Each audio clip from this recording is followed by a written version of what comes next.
안녕하세요. 오늘도 사연 살롱을 찾아주셔서 감사합니다.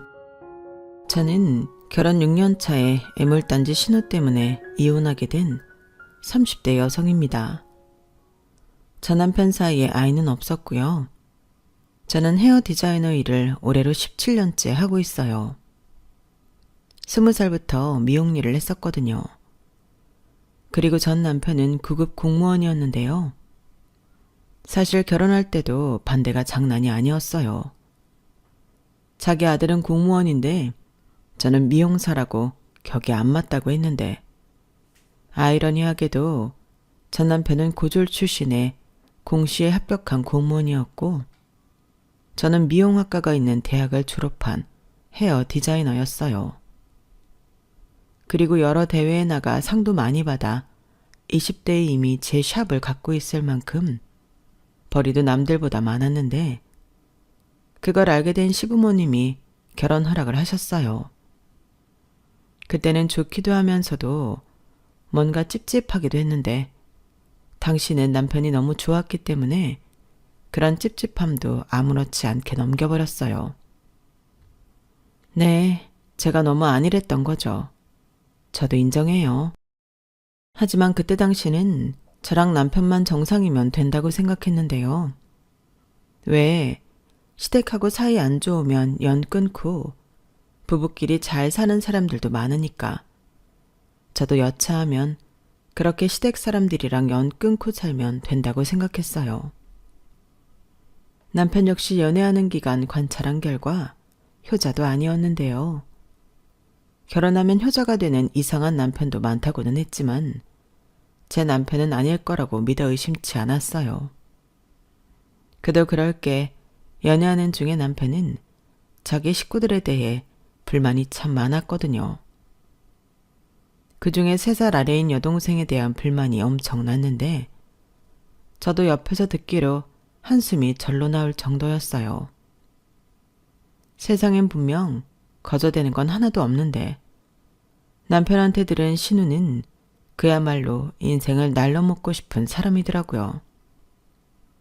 솔직히 저는 남자든 여자든 그런 유형의 사람을 싫어하거든요. 성실하지 않으면서 욕심만 많은 그런 사람을 누가 좋아하겠어요. 그런데 하필이면 그런 사람이 제가 사랑하는 사람의 동생이라고 하니 신경이 쓰이긴 했는데요. 저까지 남의 동생 흉을 볼 수 없으니 편은 못 들어줘도 같이 험담을 하진 않았어요. 뭐 속으로는 저도 욕을 엄청 하긴 했죠. 그리고 남편은 신우 얘기를 할 때면 진짜 나는 걔만 보면 한심해서 미칠 것 같아. 인간이 어떻게 그렇게 살지? 진짜 걔는 돌연변이야. 라는 식으로 강도가 꽤 세게 자기 동생 험담을 했는데, 솔직히 옆에서 듣고 있으면 저도 남편과 같은 생각이었어요. 어릴 때 공부를 지지리도 못했는데 대학은 가고 싶다며 지방대라도 보내달라고 조르고, 그마저도 학교에 가서 놀기만 해서 F가 수두룩해서 졸업도 못했다고 하는데 너무 놀랍더라고요. 그래서 남편이 그런데 쓸 돈 없다며 부모님에게 돈 해주지 말라고 했고, 그 때문에 신우가 졸업도 못하고 집에 올라오게 되었는데, 그 이후부터 오빠 때문에 인생 망쳤다는 말을 입에 달고 사는 신우이였어요. 그뿐만이 아니었어요. 대학을 중퇴한 신우는 취업은커녕 아르바이트도 한 달을 채우는 일이 거의 없었다고 했는데, 따지긴 또 얼마나 따지는지 나중엔 자기가 사장을 해야 할 것 같다며 집에다가 가게를 차려달라 징징거렸다 하더라고요. 결국 카페 하나 말아먹고 또 옷가게 하나를 말아먹은 뒤 식구들이 그냥 돈 까먹지 말고 가만히 있으라고 했다는데, 그 후로는 뷰티 유튜버가 되겠다며 오빠인 남편한테 여러 장비를 사달라고 했어요. 그때는 저도 남편과 만나고 있을 때라 옆에서 봤었는데 진짜 한심하게 짝이 없었죠. 참고로 신우는 뷰티 유튜버를 하기엔 인물이 없습니다. 예쁜 사람만 뷰티 유튜버가 될 수 있는 건 아니지만 같은 미용업계에 일을 하는 제 눈에는 가능성이 없어 보였어요. 그러니 수익이 날 리가 없었고 결국 장비 사준다고 돈만 쓴 남편만 돈을 날린 꼴이 되었는데요. 그때까지는 제가 저 썩어 빠진 정신머리를 하고 있는 신우이 때문에 이혼할 줄은 꿈에도 몰랐어요. 저는 애당초 신우랑 잘 지내고 싶은 마음도 없었고 그저 서로 선만 넘지 말고 어느 정도 거리를 유지하며 지내길 바랬는데 신우는 그게 아니었어요. 자기는 오빠 말고 언니를 갖고 싶었다며 뻔질나게 저에게 연락하고 만나자고 졸랐는데 처음부터 철벽을 치기는 어렵더라고요. 그래서 몇 번 만나서 밥도 먹고 이야기도 나눠봤는데 남편이 왜 그렇게 자기 동생에게 악감정이 있는지 그 마음을 100번 1000번 알 것 같았어요. 신우는 제가 편하게 돈을 많이 번다고 생각해 미용 일을 배워보고 싶다고 저에게 말했는데 쭉 이야기를 들어보니 제가 하는 일을 아주 만만하게 보고 있었어요. 결코 제가 하는 일이 쉬운 일이 아니거든요.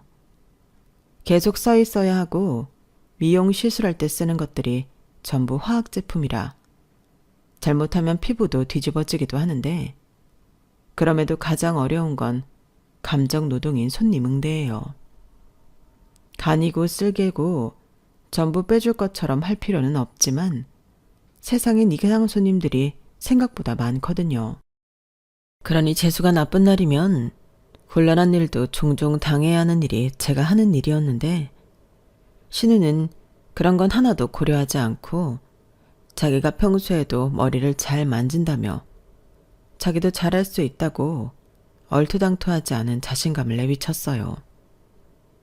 그래서 저는 최대한 좋게 도전해보는 건 나쁘지 않은데 이쪽 일을 만만하게 보면 안 된다고 흔한 조언을 했는데 돌아오는 신우의 반응은 에이, 언니 하는 거 보니까 아주 날로 먹는 것 같은데요? 괜히 저 겁주려고 그러는 거죠? 다 알아요. 그리고 몇 년 지나면 제가 언니보다 더 잘 나갈걸요? 라며 심지어 저를 깔보기까지 했는데 속에서 부글부글 열이 뻗쳤어요. 아니 무슨 생각을 하면 저런 말을 아무렇지 않게 할 수 있는 건지 기본적인 매너도 없어 보이더라고요. 그래서 그 이후에 오는 연락은 바쁘다는 핑계로 잘라버렸는데 나중엔 자기도 서운하다며 저한테 연락하지 않더라고요. 솔직히 잘 됐다고 생각했죠. 그때는 결혼 전이기도 했고 결혼한 후에도 저는 신우랑 친하게 지내고 싶은 마음이 없으니 상관없다고 생각했는데 무식하면 용감하다고. 결혼 생활 내내 신우가 터뜨리는 사고들에 저 역시도 골머리를 썩어야 했어요. 결혼 전에는 무슨 미용사가 공무원인 자기 아들이랑 결혼하냐고 반대하던 시어머니가 아쉬운 소리는 저한테만 하셨거든요. 진짜 내가 전생에 무슨 죄를 지었길래 이 나이 먹고 이러고 사나 몰라. 어제는 시영이 그게 지 친구들 다 있다고 300만 원짜리 명품 가방을 사달라고 난리도 아니었어. 네 시아버지가 무슨 명품 가방이냐고 네 앞가름이나 하라고 혼구멍을 내줬는데 그렇게 지질이 궁상으로 키울 거면서 왜 나왔냐고 난리도 아니었다니까. 내가 정말 속이 상해서 어디 가서 말도 못한다. 그래도 너라도 있으니까 내가 이렇게 하소연하는 거야. 이러시면서 저를 무슨 대나무 숲처럼 이용하셨는데요. 좋은 소리도 한두 번이지 골치덩어리 신우의 이야기를 몇 번 듣고 듣다 보니 내가 지금 이 소리를 왜 듣고 있어야 하지? 솔직히 싫었어요. 그런데 참 이상하게도 그 이야기들 끝에는 그래서 하는 말인데 너 돈 좀 있니?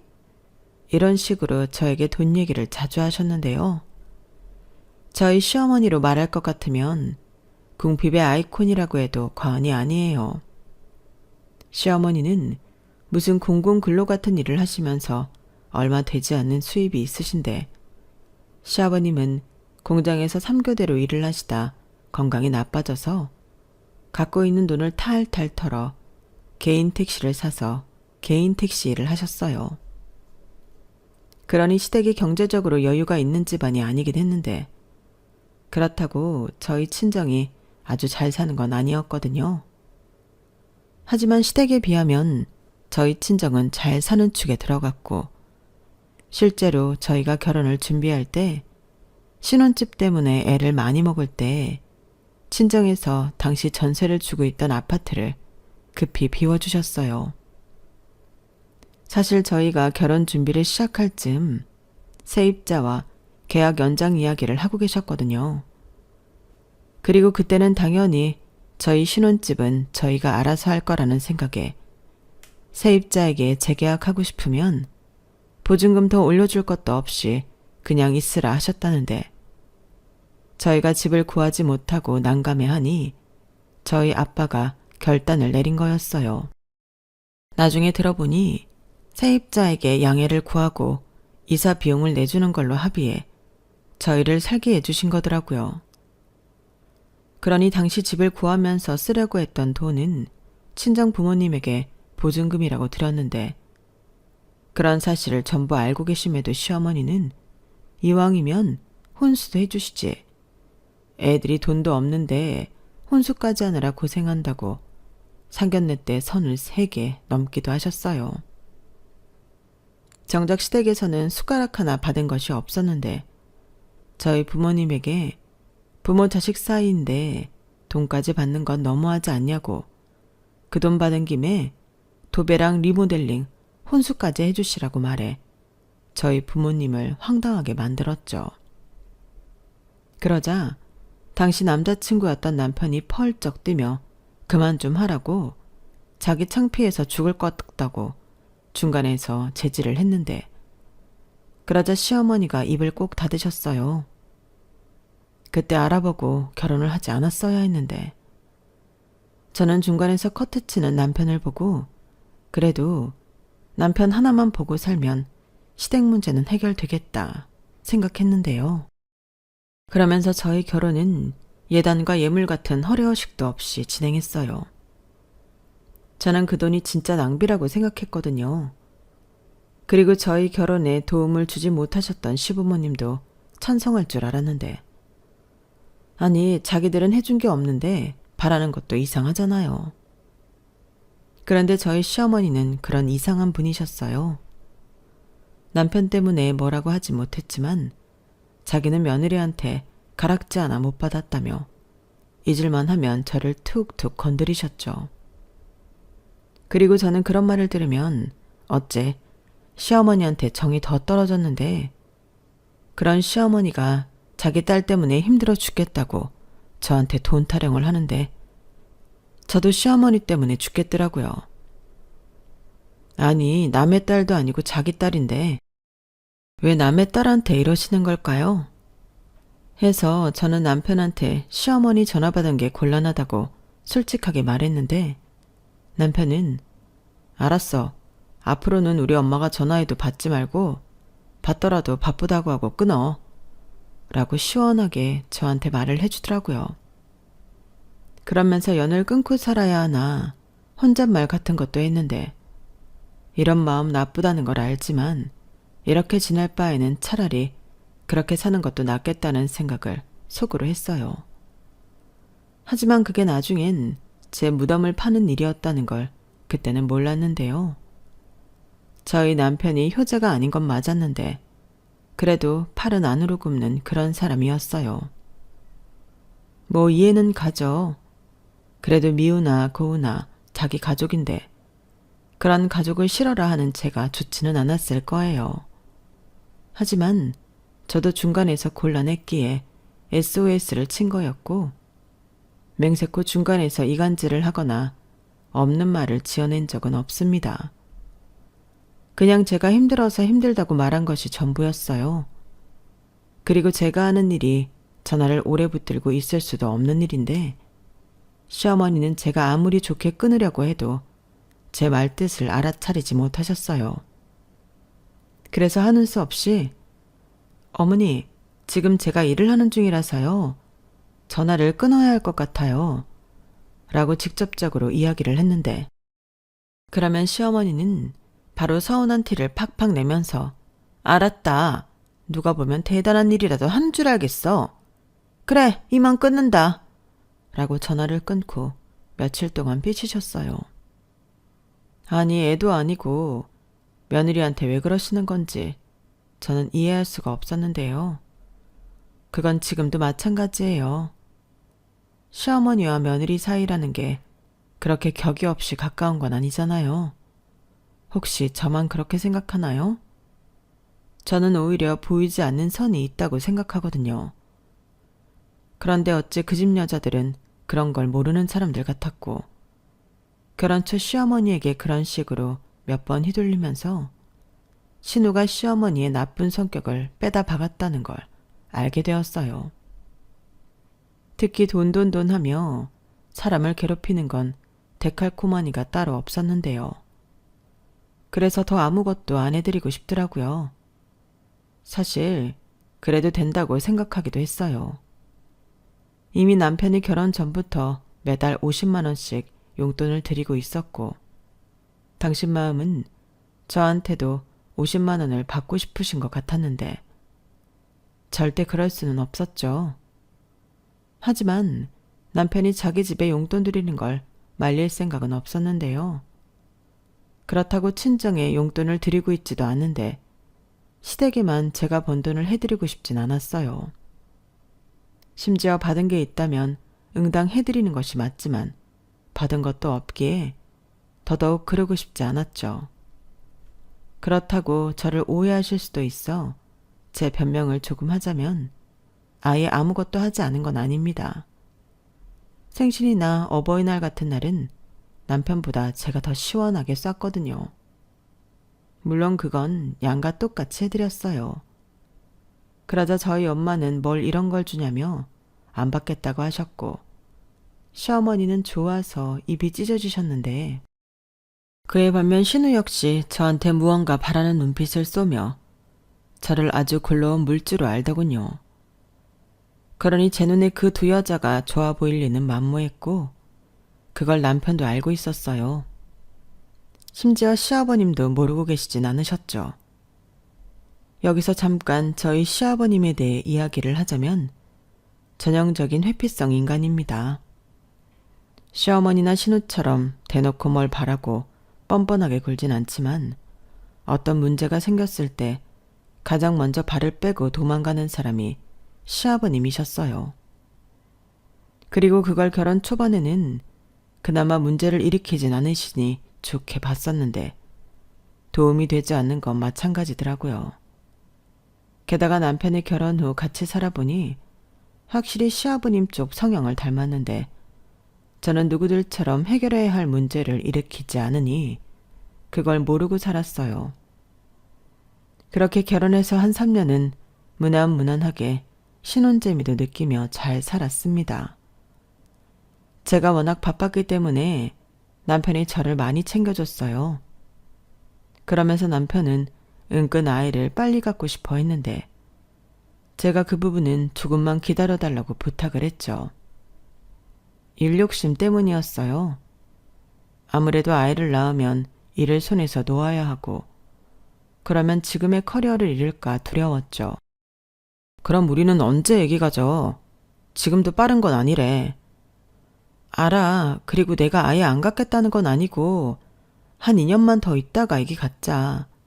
지금은 내가 벌려놓은 일도 있고 내 후임도 없어서 상황이 좀 곤란해. 그리고 우리 내년에는 집도 사야지. 언제까지 친정 아파트에서 살 순 없잖아. 그야 그렇지만 나 못 믿어? 나도 자기 닮은 아들 낳고 싶어. 그리고 애기 낳으면 누구보다 잘 키울 자신도 있고. 그래서 더 기다려달라고 하는 거야. 알겠어. 이렇게 저는 계획이 있어 아이를 조금 미뤘는데요. 말은 2년이라고 했지만 2년은 정말 순식간에 지나가는 시간이었어요. 그래도 그 시간 덕분에 친정에서 살게 해준 아파트를 떠나 저희 집도 대출 1억 정도 끼고 사게 되었고 어느 정도 자리를 잡고 안정을 찾아가는 중이었는데 저만 그렇게 생각했을까요? 아니면 찻집을 장만하면서 제 돈이 대부분 들어갔기 때문에 집 명의를 제 이름으로 한 것이 불만이었던 건지 남편과 사이가 대면대면해지기 시작했어요. 사실 공동명의로 해도 되는데 남편이 워낙에 알게 모르게 시댁에 돈을 대주고 있어서 그 부분은 일부러 그런 거였어요. 그리고 제가 결혼한 후에도 시누이는 끊임없이 돈 사고를 치고 다녔는데 얼굴에 무슨 짓을 했는지 어느 날 보니 완전 다른 사람이 되어 있더군요. 그러면서 그 성형수술하는데 거진 돈이 1억 들어갔다고 하는 거예요. 저는 과연 그 돈을 누가 해줬을까? 그것부터 걱정이 되었죠. 그런데 그 돈을 저희 남편이 해줬다고 했고 평소 동생이라면 짜증나서 미치겠다 말하던 사람이 왜 그랬을까? 이해도 되지 않았는데 남편이 그러더라고요. 자기도 그럴 만한 사정이 있었대요. 시영이 그 기집애가 사채를 썼다고 하는데 그걸 어떻게 모른 척해? 우리 엄마 아빠가 가진 거라고는 그 오래된 빌라밖에 없는데 집까지 찾아와서 압류한다 어쩐다 난리를 쳤다고 엄마가 울고불고 하더라고. 그래서 어쩔 수 없이 공무원 대출 받아서 해줬어. 밀건이면 반품이라도 하라고 할 텐데 성형은 그럴 수도 없잖아. 아니 아가씨는 무슨 생각으로 그러는 거야? 그리고 어떤 수술을 받으면 1억인 건데? 몰라. 머리부터 발끝까지 다 했다고 하는데 난들 알겠어. 그리고 순수하게 1억이 아니고 이자들이 붙어서 1억이 된 거야. 진짜 못 살아. 아니 그런 일 있으면 나랑 상의를 해야지. 상의를 어떻게 하냐? 자기가 내 동생 어떻게 생각하는지 뻔히 아는데. 그리고 나도 시영이 그것만 엮여있으면 이렇게 안 했어. 엄마 때문에 그랬지. 엄마가 자기한테 돈을 좀 빌려보고 싶다고 했는데 말을 못하겠다고 하더라고. 사실 자기가 그거 말한다고 해줄 것도 아니잖아. 그래서 내 선에서 해결했어. 빌려주고 자시고가 어딨어. 1억이 누구 이름도 아니고. 내가 현금으로 1억을 갖고 있을 거라고 생각하는 거야? 그랬으면 우리 집 살 때 대출 안 받았지. 그니까 뭐 이리 되었든 저리 되었든 내가 해결하는 게 맞는 것 같아서 그렇게 했다고. 이제 그만하자. 나도 말하는데 짜증나니까. 남편은 저한테 더는 듣기 싫다고 등을 돌려 이불을 닫았어요. 솔직히 남편 말대로 시어머니든 시누이든 저한테 도움을 청했다고 해도 저는 그런 돈을 해주지 않았을 건데요. 남편이 저렇게 나오니 마음은 좋지 않더라고요. 그런데 정작 사건의 원흉인 신우는 이런 상황에 대한 어떤 부채의식도 없었고 무슨 모델을 한다며 모델 학원에 가게 학원비를 달라고 했는데 진짜 한심한 종자였어요. 그리고 모델이 되고 싶은 이유를 들어보니 더 기가 막혔는데 부잣집에 시집을 가고 싶어서랍니다. 자기는 아무리 생각해도 취직이나 사업보다는 취집이 맞는 것 같다고요. 정말이지 저는 신우의 가치관을 듣고 저절로 눈살이 찌푸려졌는데요. 같은 여자지만 저렇게 살아야 하는 이유가 뭘까? 나중엔 안타깝기까지 했어요. 그리고 이미 집에 돈이 없기 때문에 모델 학원비는 마련할 수 없었는데 그때 운이 좋다고 해야 하는 건지 어떤 인터넷 쇼핑몰 피팅 모델을 구하는데 뽑혔다고 하더군요. 그 피팅 모델 된 날은 집안이 난리도 아니었어요. 시어머니도 자기 딸 모델 됐다고 들떠서 흥분하셨고 마치 곧 성공해서 자기한테 효도라도 할 듯 동네방네 떠들고 다니셨는데요. 그때 시어머니가 저한테 이런 황당한 제안을 하기도 했어요. 야, 너 우리 딸 촬영 있을 때 쫓아다니면서 머리랑 화장 좀 해줘라. 네? 제가요? 그럼 샵은 어떻게 해요? 네 가게는 너 말고는 일할 사람이 없다니? 아니, 다른 사람도 아니고 가족인데 네가 쫓아다니면 내가 마음이 편하잖아. 아니, 무슨 피팅 모델이 스텝을 달고 다녀요. 그리고 어머니, 저 스텝 생활 안 한 지 10년도 넘었어요. 저 데려다 쓰려면 돈 많이 주셔야 하는데? 뭐야? 무슨 가족끼리 돈을 바라니? 나는 정말 너의 그런 점이 마음에 안 든다. 이제 우리 시영이가 돈을 아주 많이 벌 텐데 너도 잘 보이면 좋잖아. 혹시 아니? 우리 시영이가 너 어디 좋은 데 꽂아줄지. 뭐라고요? 어머니, 저는 제가 알아서 할 수 있어요. 그러니까 이런 부탁인지 제안인지는 앞으로도 하지 마시고요. 이왕 피팅 모델이든 뭐든 시작하는 거니까 아가씨한테 겸손하고 성실하게 잘 하라고 말씀해 주세요. 어머, 별꼴이야? 싫으면 말지 무슨 네 주제에 조언까지 하니? 알았다. 나중에 우리 딸 잘 되고 후회나 하지 마. 네, 어머니. 저는 시어머니 말에 살짝 자존심이 상했어요. 무슨 제 경력에 초짜 피팅 모델 스텝을 하라시는 건지. 그래서 평소에는 잘하지 않는 제 자랑 같은 것도 일부러 했는데요. 역시나 시어머니는 그걸 인정하지 않으셨어요. 뭐 예상은 했던 일이었죠. 그리고 뭐가 됐든 제발 신우가 오래 일을 했으면 좋겠다고 생각했는데 아니나 다를까 그 피팅 모델도 6개월을 하지 못하더군요. 시급은 적은데 자기를 너무 힘들게 한다고 지 주제도 모르고 때려쳤어요. 솔직히 그런 분야는 미용업계처럼 소문이 무서운 곳이거든요. 그래서 첫 단추를 잘 끼워야 하는 건데 신우는 그것도 모르고 지가 잘난 줄 알면서 설쳤어요. 그러니 당연히 다음 모델 일은 기회가 주어지지 않았고 SNS나 하면서 거짓 자랑하기 바쁜 생활을 했는데 그러다 문제의 사건이 일어났어요. 신우가 남자를 만나 연애를 하고 있다고 하더라고요. 그리고 원래부터 부잣집에 취직을 하는 것이 제 1의 목적이었던 신우는 그 연애에 그야말로 목숨을 걸었는데요. 연애한 지 1년도 되지 않아 결혼을 하겠다며 상견례 날짜까지 잡았다 하더군요. 저는 이 이야기는 남편한테 들었는데 그래도 자리가 자리인 만큼 알겠다고 했어요. 예약된 것도 사정을 말씀드리고 날짜를 수정했고 저는 죄송한 마음에 고가 클리닉을 서비스로 해드렸는데 가족 행사라 모두들 감사하게 이해해 주셨죠. 그래서 상견례 날짜를 맞춰 남편과 함께 어떤 한정식 집을 가게 되었는데요. 아니 글쎄 상대 남자 쪽에 부모가 한 명도 나오지 않았더라고요. 대신 누나라는 여자가 나와 있었는데 부모님이 워낙에 바쁘셔서 해외에 있어 이렇게 되었다고 설명하더군요. 원래는 날짜를 맞추려고 했는데 갑자기 일이 터져서 그러지 못하게 되었대요. 그러면서 누나라는 사람이 죄송하다며 식사값은 모두 자기가 내겠다고 했는데 가만히 듣자 하니 신우랑 결혼할 그 남자 집안이 참 대단한 집 같았어요.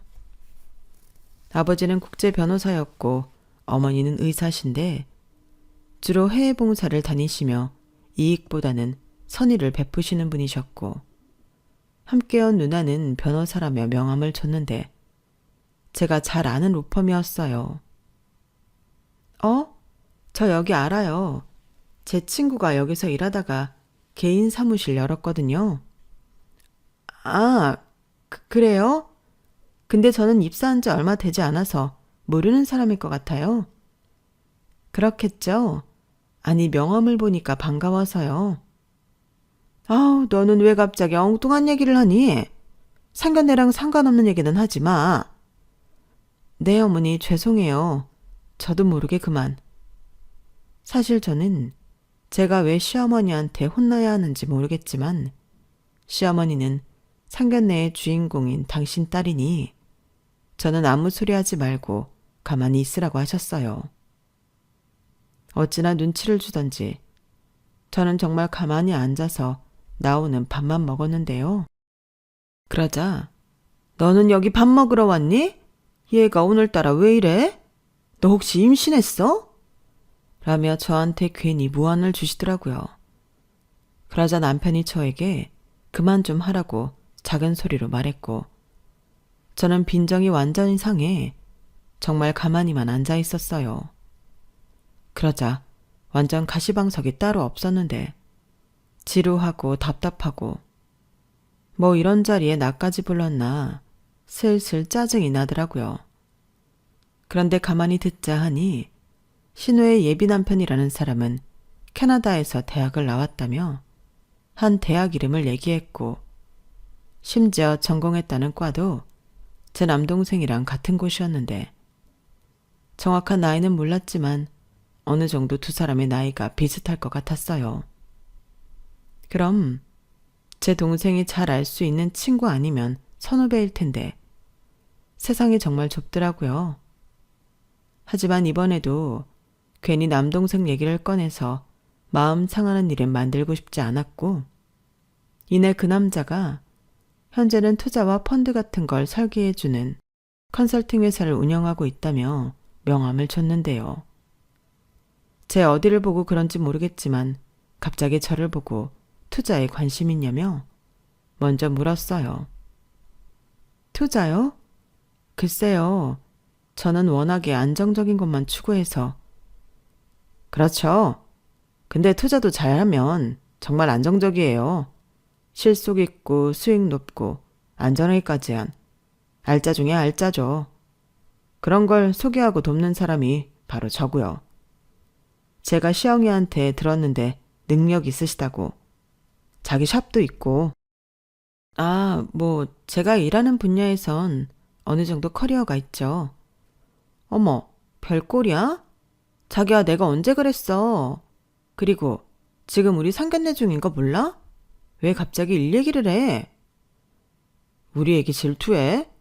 아니, 나는 별 뜻 없이 요즘 워낙에 괜찮은 투자처가 하나 있어서 우리 결혼하면 어차피 가족인데 만났을 때 소개해보려고 했지. 죄송해요. 직업병이에요. 너도 참 자리를 봐가면서 해야지. 죄송합니다. 제 동생이 워낙 자기 일을 좋아해요. 그래서 잘 벌기는 하는데 일 얘기만 나오면 딴 사람이 돼요. 시영이 서운하지. 근데 시영이가 이해해줘. 그 대신 아마 시영이는 앞으로 돈 걱정은 평생 안 하고 살걸? 형님, 저는 괜찮아요. 그리고 돈도 좋지만 저는 상균 씨가 너무 일만 해서 몸이나 안 상할까 그게 걱정이에요. 어머, 어쩌면 시영이 마음이 이렇게 예뻐? 이제 나는 아무 걱정 안 해도 되겠네. 사돈어른께서는 어떻게 저렇게 얼굴도 예쁘고 마음도 예쁜 딸을 낳으셨어요? 덕분에 저희 가족이 복덩이를 얻게 생겼네요.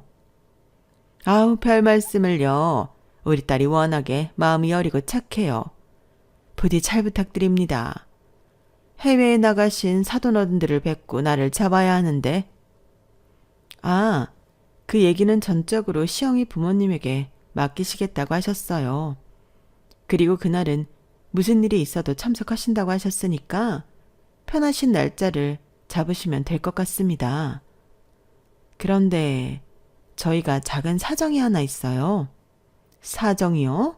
무슨... 그게 저희 부모님이 해외에 오래 계시다 보니 국내에 부동산이나 계좌 같은 게 없으세요. 카드 쓰는 게 있긴 한데 그것도 전부 비자 카드고 동생도 저도 여기저기 묶인 돈이 많아서 그래서 결혼 준비는 대신 좀 해주셨으면 하는데요. 물론 전부 다 부담하라는 건 아닙니다. 저희 부모님이 한국에 들어오시는 대로 달러로 지불하신다고 하셨어요. 그리고 제 건 몰라도 동생 앞으로 있는 부동산은 아마 내후년에 팔아서 현금화 할 수 있다고 하던데 그때 번듯한 한강뷰 아파트 구입하면 어떨까 해요. 그땐 저도 좀 도와주려고요. 사실 제가 결혼한 지 얼마 되지 않고 딸이 어려서 지금 당장은 돈을 융통하기 어렵거든요. 죄송해요. 그래도 2년 안에 저희가 다 메꿔드릴 거고 더 좋은 곳에 이사해 살게 할 거니까 걱정하지 않으셨으면 좋겠습니다. 그래요? 순간 시어머니와 시누이는 일제히 저를 쳐다봤어요. 그러니까 정확히 말해 그나마 돈줄이라고 생각한 저를 슬며시 쳐다본 건데요. 저는 그 두 사람이 바라는 대로 가만히 있기만 했어요. 그러자 남편도 가운데서 곤란한 얼굴이었고 집에 와서 남편과 대판 싸웠는데요. 남편 말로는 돈을 빌려주든 안 빌려주든 상관없지만 제 태도가 자기 가족을 망신시키는 것 같아 화가 났다고 하더군요. 그런데 진짜 이상하잖아요? 그럼 거기서 제가 왜 저를 쳐다보세요? 저 돈 없어요. 라고 말하나요? 아니, 제가 그렇게 말했다고 하면 그건 망신이 아닌 거예요? 이리저리 생각해도 남편의 말은 그냥 화풀이 같이 느껴졌는데 그때는 저도 폭발하고 말았네요. 아니, 나더러 그럼 뭘 어떻게 하라는 거야. 무슨 얘기를 좀 하면 가만히 있으라고 하고 자기들 아쉬울 때는 나 쳐다보면 내가 뭐, 네, 그건 제가 해드릴게요. 이렇게 말하길 바랬던 거야? 누가 그렇대. 그냥 나는 자기 태도가 마음에 안 든다는 소리를 하는 거야. 그러니까 내 태도가 어쨌다고 그러는 건데. 그리고 말 나온 김에 나도 얘기하자. 자기는 자기 엄마랑 자기 동생이 날 개무시하는데 그건 왜 가만히 있어? 그건 또 무슨 소리야. 언제 우리 엄마랑 시영이가 자기를 개무시했는데 자기가 자기랑 상관없는 얘기랑 하니까 그렇지. 나 참. 앞으로 이럴 거면 자기네 가족 행사에 나는 빼줘. 나더러 뭐 마네기처럼 가만히만 있으라고 부르는 거야? 밥 먹는 것도 뭐라고 하고 눈치 보여서 더는 그런 자리에 가고 싶지도 않아. 진짜 유치하다. 그래, 앞으로 우리 가족 행사에 자기 안 부를 테니까 자기도 처갓집 행사에 나더러 같이 가자고 하지 마. 나도 가기 싫으니까. 저는 남편의 말을 듣고 어이가 없어서 할 말을 잃었어요. 유치한 게 누군데 저딴 소리를 하는 건지 남편이 아니라 왼수처럼 느껴졌는데 사실 저는 신우이의 그 예비 신우가 한 말이 이상하다고 생각했어요. 그렇게 현금화할 수 있는 자산이 없으면 보통 결혼을 미루지 않나요? 그런데 뭘 믿고 결혼부터 하자고 하는 건지 저는 이상하다는 생각밖에는 들지 않았는데 그래서 다음날 남동생한테 신우 예비 남편이 준 명함 속 이름을 이야기하며 아는 사람이냐고 물어봤어요. 그러자 자기는 처음 듣는 이름이라고 했는데 학부에 한국인이 제법 많기 때문에 자기는 다는 알 수 없다고 하더라고요. 사실 그 말도 맞는 말이라고 생각했어요. 하지만 저는 계속 여간 찜찜한 게 아니었는데 일단 돈도 없는 집안에서 모든 결혼 준비를 다 해야 했으니 시작부터 진전이 있긴 어려워 보였어요. 돈 나올 구멍이 하나도 없는데 믿을 구석은 저랑 남편밖에 없는 거죠. 그리고 신우는 자기 이러다가 결혼 못하는 거 아니냐고 매일같이 시부모님을 들들 볶는다고 했는데 정말 한심하기 짝이 없는 종자였어요. 그러면서 남편한테 듣기로 자기 사모님 소리 들어야 하는데 부모가 능력이 없어서 결혼이 엎어지게 생겼다고 애처럼 울고불고 안달이 났다고 했는데 심지어 어디 가서 도둑질을 해오든 사채를 쓰던 돈을 구해오라고 했다더라고요. 아니, 그게 자식이 부모한테 할 소린가요? 그래서 어머니가 또 남편한테 하소연을 한 모양인데 남편이 저한테 동생 결혼이 급하긴 하니 저더러 돈 가진 게 있으면 좀 빌려달라고 하더군요. 그래서 저는 마음에는 없지만 남편에게 정확히 얼마 정도를 얘기하는 거냐 물어봤는데 많으면 많을수록 좋다고 한 1억이나 2억 정도는 해달라고 하는데 순간 제 눈이 휘둥그레졌어요. 그렇잖아요. 제 딸도 아니고 제 동생도 아닌데 1, 2천이 아닌 1, 2억이라니 말도 안 되는 소리였죠. 그래서 그럴 돈은 없다고 자기는 가진 돈이 없냐고 물었는데요.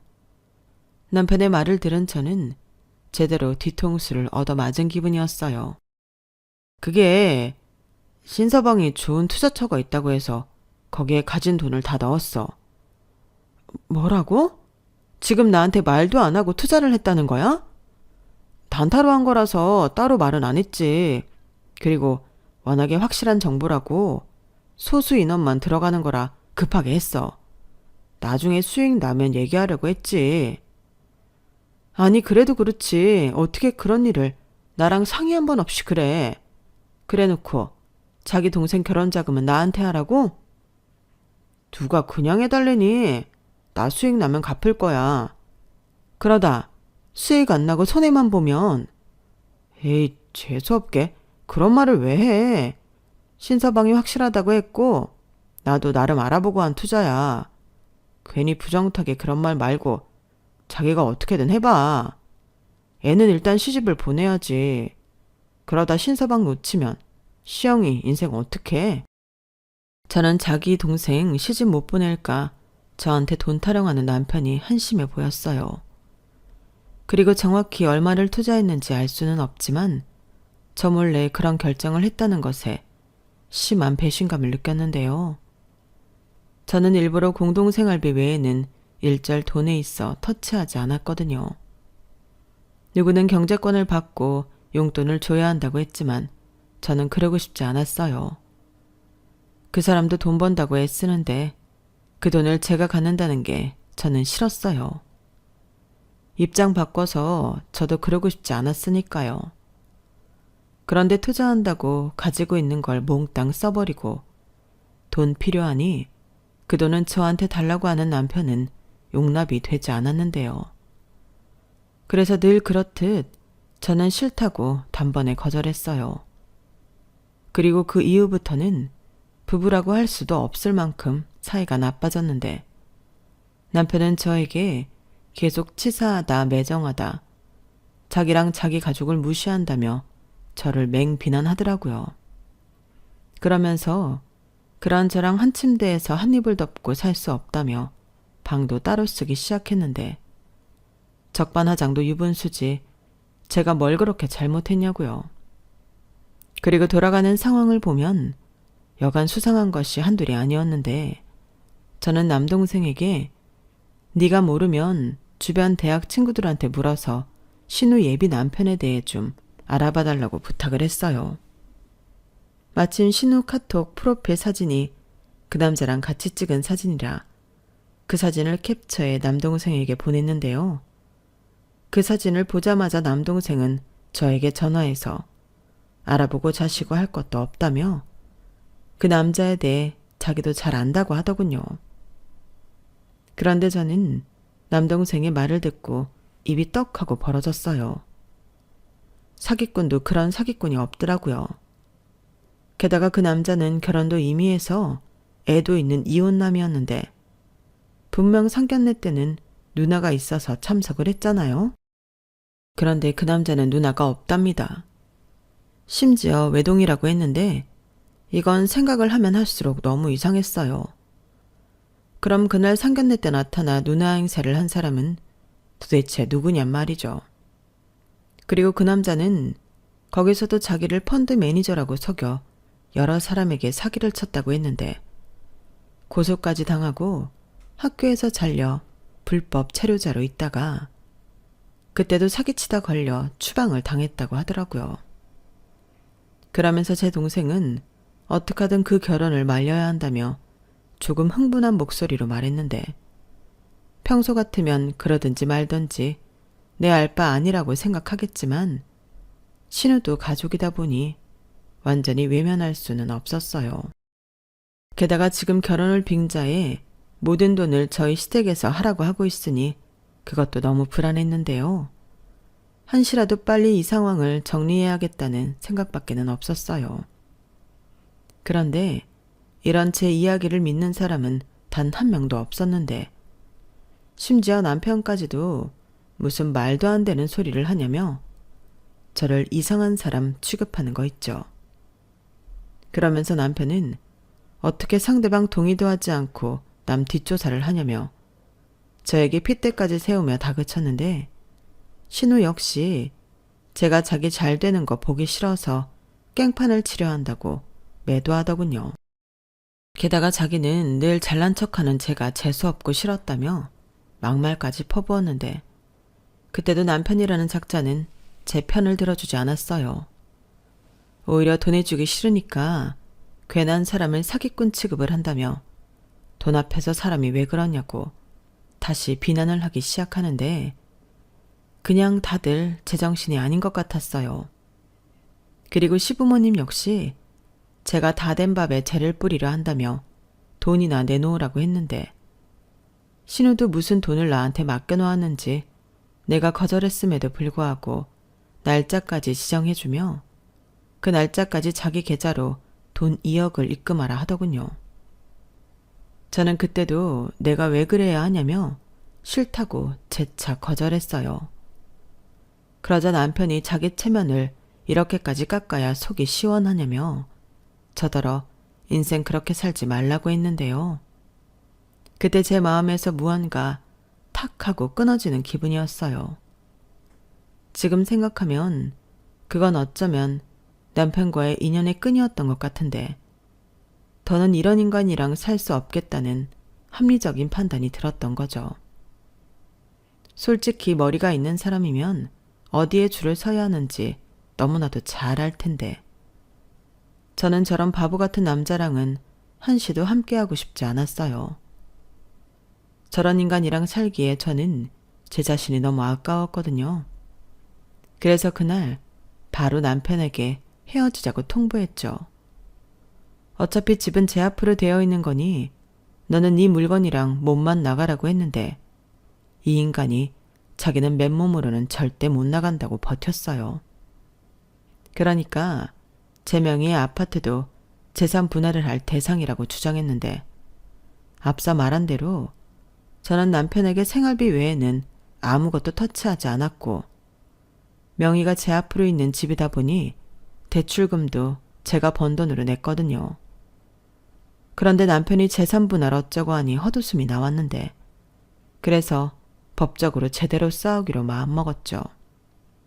그리고 이혼 소장을 받은 남편은 저에게 후회할 짓 하지 말라고 현명하게 판단하라고 했는데 저는 아무리 이성적으로 생각해도 너랑 헤어지는 게 맞다고 물러서지 않았어요.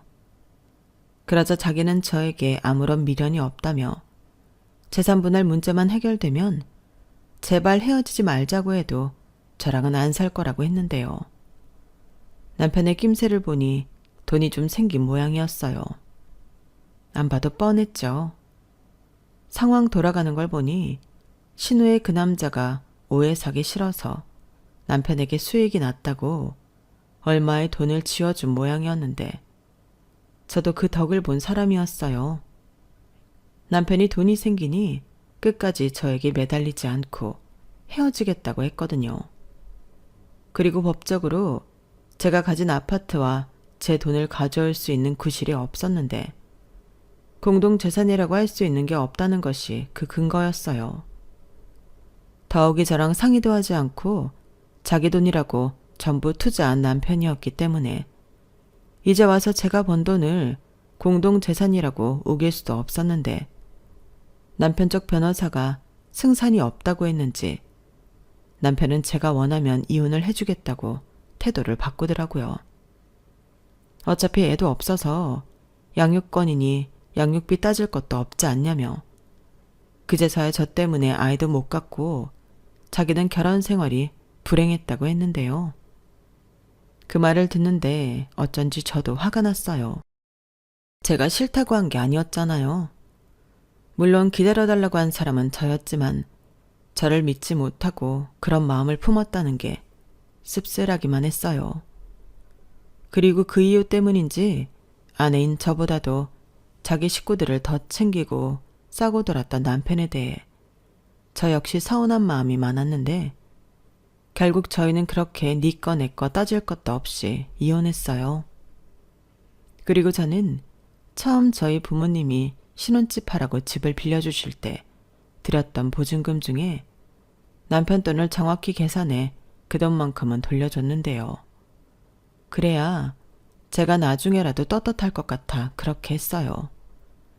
사실 위자료라도 받고 헤어졌어야 성이 차긴 했는데 그 인간이나 그 인간 집이 뭐 하나 가진 게 있어야 그런 것도 생각해 볼 수 있죠. 그래서 다 필요 없다는 심정으로 저는 홀로서기를 하기 시작했는데요. 시간도 많고 마음도 헛헛하다 보니 할 일이 이 일밖에는 없었어요. 공부도 하기 시작했고요. 그러자 저는 제 일에 있어 몇 단계 업그레이드가 되었는데 그건 곧장 돈으로 직결되었죠. 결국 집 살 때 받았던 대출금도 다 갚고 그 집에서는 더는 살고 싶지 않아 그 아파트를 팔았는데 정확히 2억이 올라 저는 부동산으로도 돈을 벌 수 있었어요. 그리고 혼자이다 보니 샵 근처에 작은 오피스텔을 매매해 살기 시작했는데 반년쯤 되었을까? 저도 혼자 사는 것에 금방 익숙해졌죠. 그리고 전 남편을 저에게 소개해준 지인에게로부터 기가 막힌, 아니 예상했던 이야기를 전해 듣게 되었는데요. 역시나 신우의 그 남자는 사기꾼이 맞았어요. 게다가 전 남편뿐만 아니라 시아버님도 집 담보까지 받아 투자를 했다 하는데 그게 영락없이 사기였어요.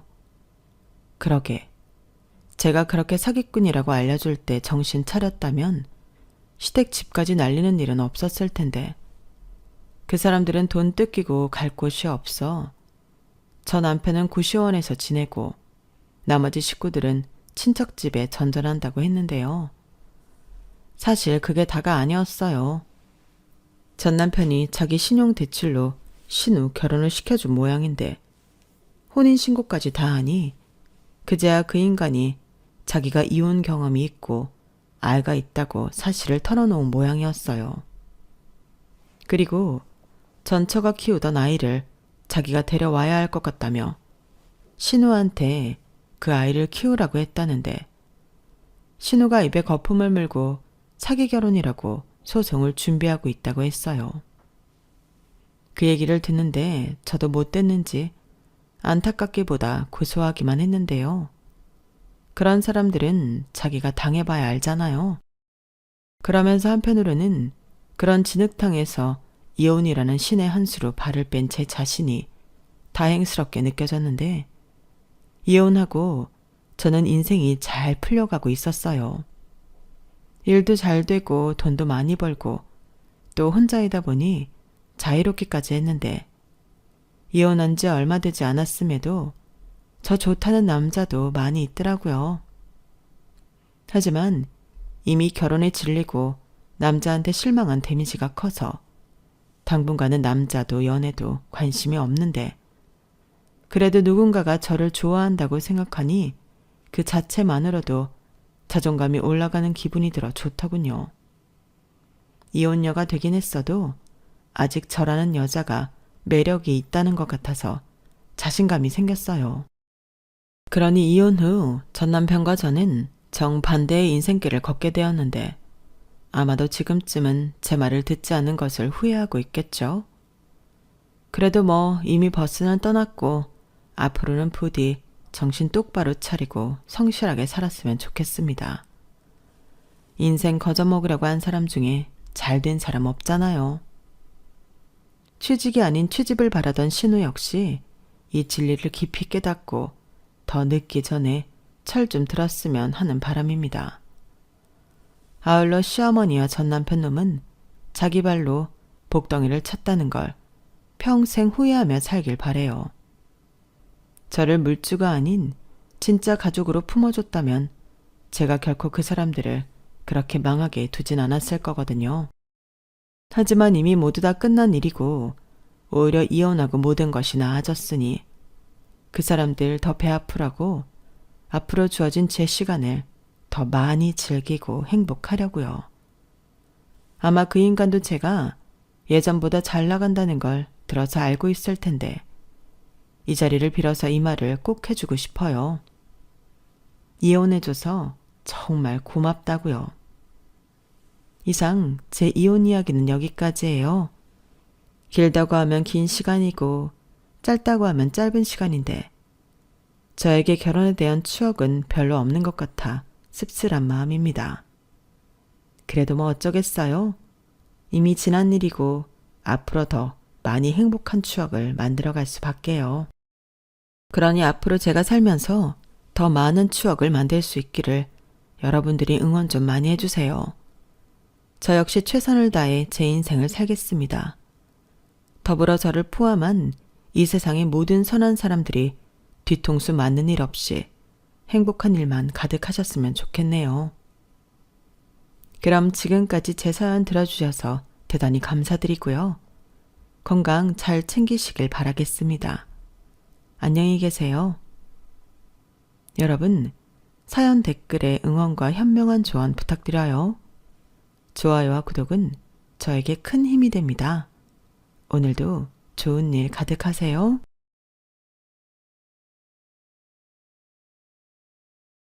안녕하세요. 오늘도 사연 살롱을 찾아주셔서 감사합니다. 강아지 한 마리 키우며 적적하게 살고 있는 50대 주부예요.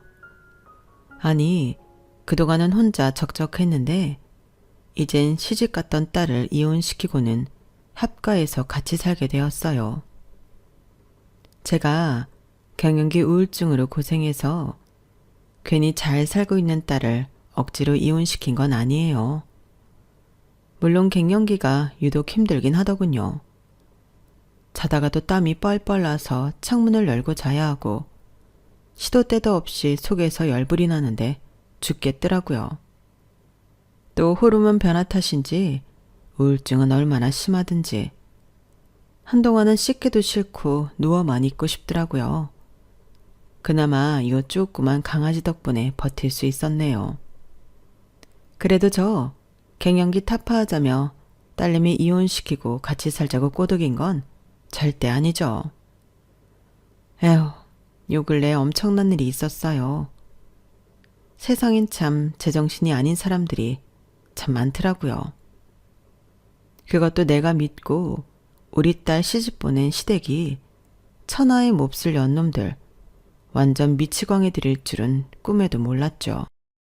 시간을 되돌릴 수만 있다면 우리 딸 다른 곳에 시집 보내 소박하고 행복한 기쁨 누리면서 살게 하고 싶어요. 지금 제 딸 소리는 엄마인 제가 해주는 밥 먹으면서 심신을 회복하고 있어요. 아, 제 삶은 대체 언제쯤이나 평온해질지 의문입니다. 가진 고난을 겪으면서 살다가 다정하고 착한 남편을 만나 결혼했지만 애기 돌 때 사별하고 혼자 키우느라 무진장 힘들었네요. 친정 부모님까지 이른 나이에 잃었는데 남편까지 결혼한 지 얼마 안 돼 저 세상으로 가버리고 아기와 나만 남으니 미쳐버릴 것 같더라고요. 여자 혼자 보험일하며 험한 일도 많이 겪으면서도 꿋꿋하게 살았어요. 이 세상은 과부에게 그리 친절한 세상이 아니었죠. 그럼에도 불구하고 우리 딸 소리를 지키기 위해 갖은 노력을 다했어요. 제가 보내온 세월을 오늘 사연살롱 구독자분들께 다 보여드리려 해요.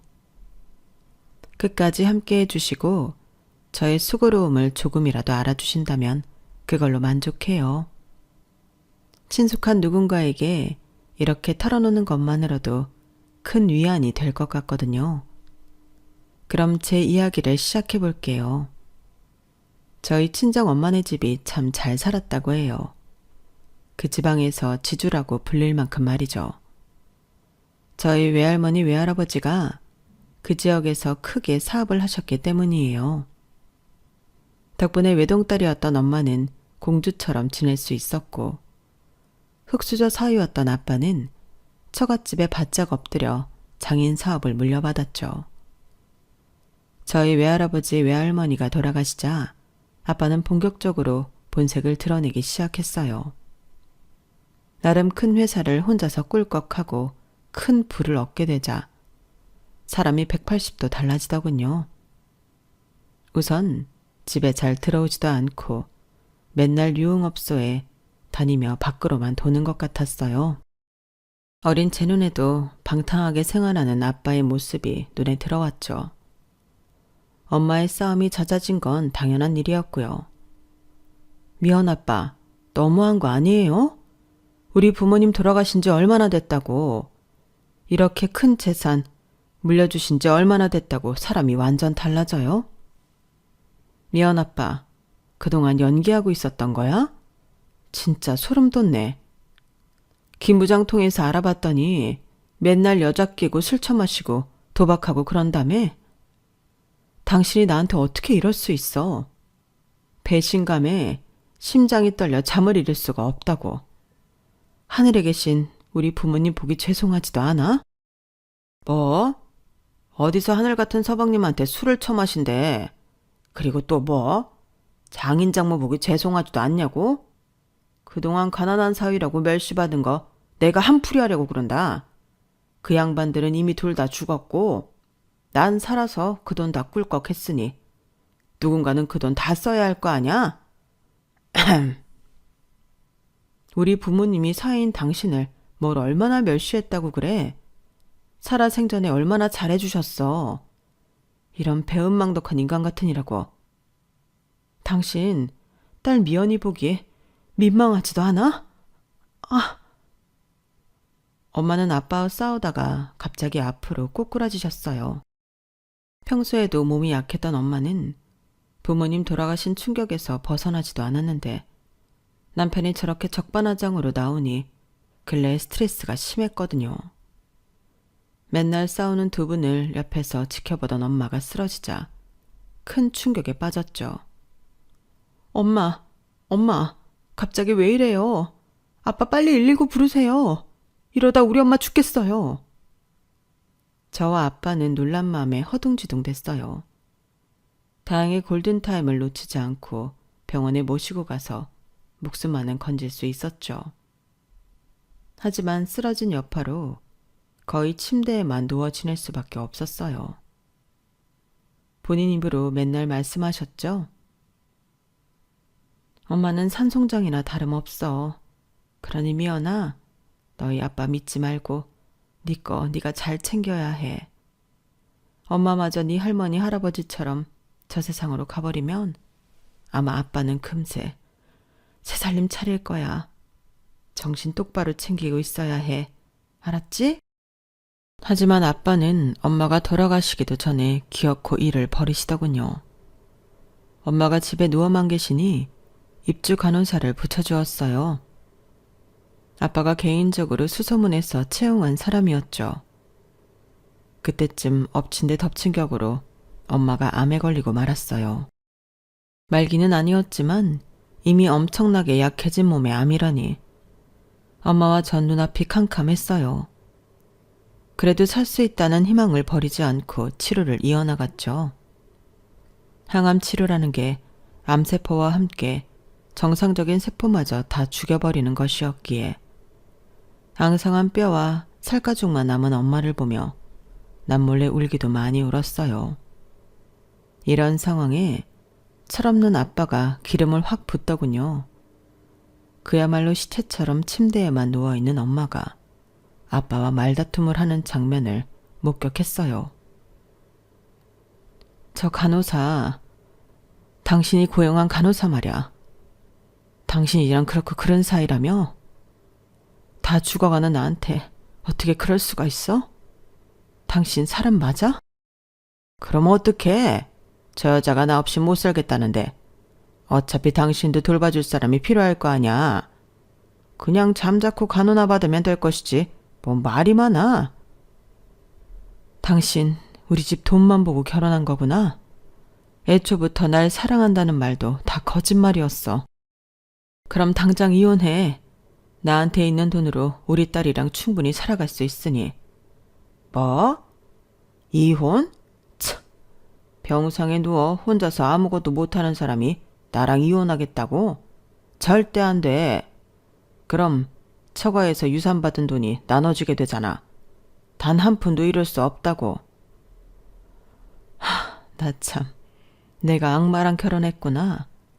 힘없는 내가 할 수 있는 게 하나도 없네. 그래, 다 필요 없고 죽어가는 마당에 딱 한 가지 소원만 들어줘. 우리 하나뿐인 외동딸 미연이만 잘 돌봐주면 내가 아무 말도 안 하고 있을게. 혹시 내가 저 세상으로 떠나가더라도 소중한 우리 딸 잘 챙겨줘. 내 딸인데 당연하지. 그건 걱정 마.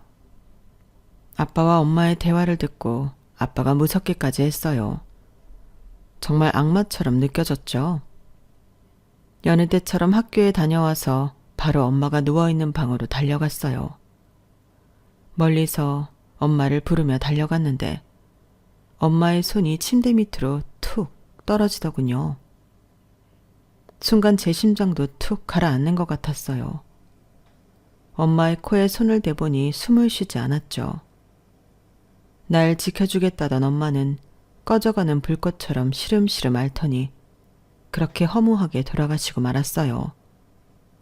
정말 절망적이었어요. 아빠는 회사 일뿐만 아니라 본인 노느라 외동딸인 저는 뒷전이었어요. 그나마 아파서 누워있던 엄마가 제 든든한 버팀목이었는데 제가 기댈 곳이 완전히 사라져버린 거죠. 전 엄마가 돌아가신 후 계속 절망의 회오리 속에 빠져 지냈지만 아빠는 본인 계획대로 일을 착착 진행하더군요. 우선 내연관계였던 그 간호사를 새엄마라며 제게 소개했어요. 어린 제가 봐도 정말 날라리 중에 날라리 같던 그 여자한테 왜 빠져서 모든 걸 다 내줬는지 이해가 안 되더군요. 새엄마라던 그 여자에게 외동딸인 전 당연히 눈에 가시였어요. 야! 너 밥만 잘 처먹고 차릴 줄은 모르냐? 파출부 아줌마한테 요리 배워서 네 밥상 네가 차려 먹어. 그리고 화장실 청소하는 법도 배워서 스스로 청소도 하고 말이야. 곧 파출부 아줌마니 뭐니 다 그만두게 할 거야. 그 일들을 다 네가 하란 말이야. 우리 집의 모든 시스템을 다 바꿔 놓으려 하던 그 여자한테 화가 났어요. 왜 아줌마 맘대로 다 그만두게 한다는 거예요? 아빠가 주는 돈으로 살림하는 주제 다 자기 멋대로야. 뭐? 이 기집애가 조그만 게 더럽게 싸가지 없네? 이미 네 아빠는 내 손바닥 안에 있어. 그로 이 집안 돈도 다 내 거야. 파출부 비용이며 널 길러주던 유모 비용도 아끼기 위해 다 잘라버릴 거야. 앞으로 네가 다 해. 쓸데없이 돈 쓰지 말고 내 돈 아끼란 말이야. 아무리 소리 지르며 우리 엄마 돈이라고 원래 우리 외할아버지 돈이었다고 바득바득 우겨봐도 그 독한 여자한테 소용이 없었어요. 그런데 더 기가 찬 건 새엄마와 혼인신고하고 잘 살 줄 알았던 아빠마저 1년 후에 심장마비로 돌아가신 거였죠. 겨우 1년 새 여자랑 살려고 우리 엄마한테 그렇게 긴 시간 모질게 대하고 사지로 몰았다니 어이가 없었어요. 아빠가 돌아가셨을 땐 슬프지도 않더군요. 그리고 그 후의 일은 불보듯 뻔했죠. 아빠 살아계셨을 때도 이미 이 집안 모든 돈이 자기 거라며 큰 소리치던 여자였으니 아빠 사후에는 말할 것도 없었어요. 급기야 살던 집을 포함해 돈 되는 건 모두 팔고는 저한테 이런 방구도 없이 다른 곳으로 떠나버리더군요. 학교를 마치고 오자 이미 다른 사람들이 우리 집으로 이사를 들어오고 있었죠. 여기 우리 집인데? 누구세요? 왜 이삿짐을 우리 집으로 들이는 거예요? 뭐? 너희 부모님이 얘기 안 했어? 이 집 우리가 사서 들어오는 건데? 너희 부모님께 연락해봐. 이사간 집이 어딘지. 새엄마란 여자한테 이미 당할 대로 당해왔던 저는 눈물도 나지 않더군요. 우리 집으로 들어오던 사람들 말대로 연락할 부모님이라도 있으면 참으로 좋았겠지만 아무한테도 연락할 수 없었죠. 언젠가 버려질 줄은 알고 있었지만 예상보다 너무 이른 나이에 이렇게 빨리 혼자가 될 줄은 몰랐어요. 아직 초등학생이었기에 전 그나마 간간히 연락하고 지내던 아빠 쪽 친척네 집을 전전하며 지내야 했어요. 아빠 쪽 식구들은 다들 워낙 가난해서 눈치가 엄청 보였죠. 우리 엄마 아빠가 살아계실 때는 그렇게 설설기며 돈도 빌려가고 하던 친척들이었는데 제가 빈털터리가 되니 무슨 벌레 취급하더군요. 서러웠지만 어쩔 수 없이 그들에게 빌붙어 살아야 했어요. 중학생쯤 되자 더 이상 붙어 있을 곳도 없어서 집을 나왔어요. 숙식 제공을 해준다던 봉제 공장을 찾아가 나이를 속이고 일을 시작하게 됐어요. 함께 일하던 여공 언니들과 마치 자매처럼 친해졌고, 다행히 성실하게 일하는 사람들을 만나 좋은 영향을 많이 받았죠. 그렇게 그곳에서 10대 후반을 보내고 어느덧 20대로 접어들었어요. 봉제 공장에서 같이 숙식을 하던 언니 중 하나가 보험 일을 해보겠다며 공장을 그만두겠다더군요. 내가 아는 아줌마가 보험 일에서 한 달에 무려 500만 원이나 벌었대. 우리는 진짜 코피 터지고 잠 줄여가며 미싱 앞에서 일해도 한 달에 코딱지만큼 버는데 500이라니. 나도 도전해 볼 거야. 그 언니의 말을 듣고 그 이후로 머릿속엔 500만 원이란 숫자만 떠다녔어요. 한 달에 무려 500만 원을 벌 수 있다니 엄청난 일이라는 생각이 들었죠. 그렇게 몇 달을 고민만 하다가 저도 보험업계에 뛰어들었어요. 하지만 초보 판매자에게 현실은 녹록지 않더군요. 그때는 인터넷도 잘 발달하지 않았을 때라 열심히 발로 뛰고 목소리가 쉬도록 보험 설명을 해도 한 달에 몇 건 건지기가 어려웠어요. 그날도 헛걸음 헛수고를 몇 건 하고 하도 배가 고프고 피곤해서 한 식당으로 들어가서 된장찌개를 시켰죠.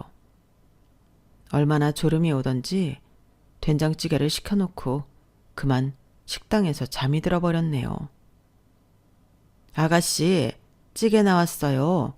그만 일어나서 밥 먹고 다시 자요. 식당 할머니는 잠든 절 흔들어 깨웠어요.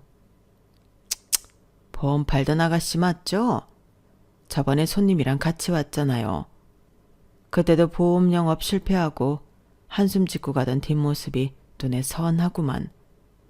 오늘도 얼마나 피곤했으면 밥을 앞에 두고 잘고. 자, 얼른 밥 먹고 식당 쪽방에서 낮잠 한숨 푹 자고 가요. 내가 전기장판 따끈하게 틀어놓을 테니. 식당 할머니는 마치 친딸처럼 제 등을 어루만져 주었어요. 그 손길이 어찌나 따뜻하던지 눈물이 왈칵 쏟아지고 말았죠. 남의 식당에서 우는 게 창피한 마음에 진정하려 했지만 당최 진정이 되지 않았어요. 그동안 내가 살면서 겪었던 서러움이 다 쏟아져 나오는 듯 했죠. 나의 억울함을 따뜻한 식당 할머니께서 다 알아줄 것만 같았거든요. 제가 진정이 안 되자 할머니는 절 식당 쪽방에 데려가서 꼭 안아주었어요. 아유, 젊은 처자가 뭔 서러움이 이렇게 많길래 눈물이 폭포수처럼 쏟아져 나오나. 나도 어렵고 힘들게 살아오기로 누구한테 뒤지지 않는 사람인데 우리 누가 더 힘들게 살아왔는지 어디 한번 내기해 볼래요? 할머니는 식당 일을 종업원 청년에게 맡기고는 제 이야기를 다 들어주었어요. 그리고는 할머니 본인 얘기도 다 털어놓으셨어요. 한두 시간이 흐르는 동안 우리는 서로의 삶에 대해 깊이 공감하며 안타까워했죠. 나도 전쟁통에 남편 잃고 또 홍역으로 아들 둘이나 하늘나라로 보내고 혈혈단신으로 살아오느라 힘들었는데 처자도 어린 나이에 부모 잃고 혼자 지내느라 수고가 많았네 그려. 이름이 전미현이라고 했지? 미현이 보험일 하는 거 이 할미가 최대한 도와줄게.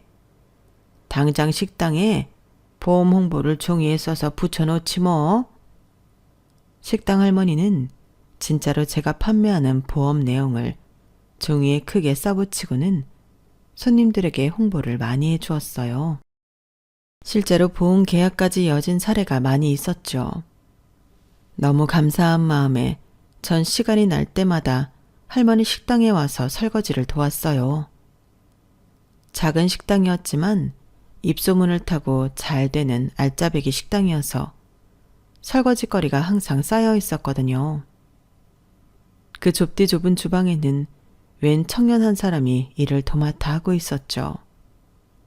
처음에는 그냥 종업원인 줄 알았는데 알고 보니 잠시 식당 일을 도우며 경영 전반을 배우고 있는 사람이더군요. 본인 식당 차리는 게 꿈이라면서 말이죠.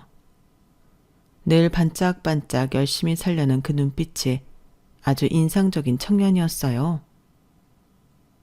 미연 씨, 안녕하세요. 또 오셨네요. 사장님 잠깐 병원 가셨어요. 근데 하루 종일 보험일 하시느라 힘드실 텐데 또 설거지 도와주시려고요? 에이, 그냥 저쪽 방에서 쉬세요. 사장님도 미연 씨 일 시키지 말라고 하셨어요. 사장님께서 미연 씨를 진짜 친딸처럼 여기시는 거 아시죠? 얼른 가서 쉬세요. 아니에요, 형배 씨.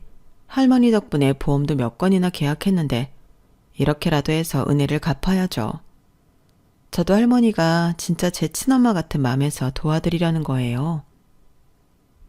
그렇게 나란히 서서 설거지를 함께하며 형배 씨와 이 얘기 저 얘기를 할 수 있었어요. 그나마 전 고아원엔 가지 않고 친척집을 전전하며 살았는데 이 남자는 그 흔한 친척도 없이 태어나고 바로 버려져 고아원에서 계속 자랐다고 하더군요. 우린 가족이 없다는 점에서 큰 공감대가 형성되었어요. 아무것도 없는 무일푼인 상황에서도 성실하게 열심히 살아보려는 강형배. 이 남자가 대단하게 느껴졌어요. 수개월 동안 좁디 좁은 식당 주방에서 이런 만남이 계속되다 보니 어느새 서로에게 정이 들었고 그 감정은 사랑으로 바뀌게 되었어요.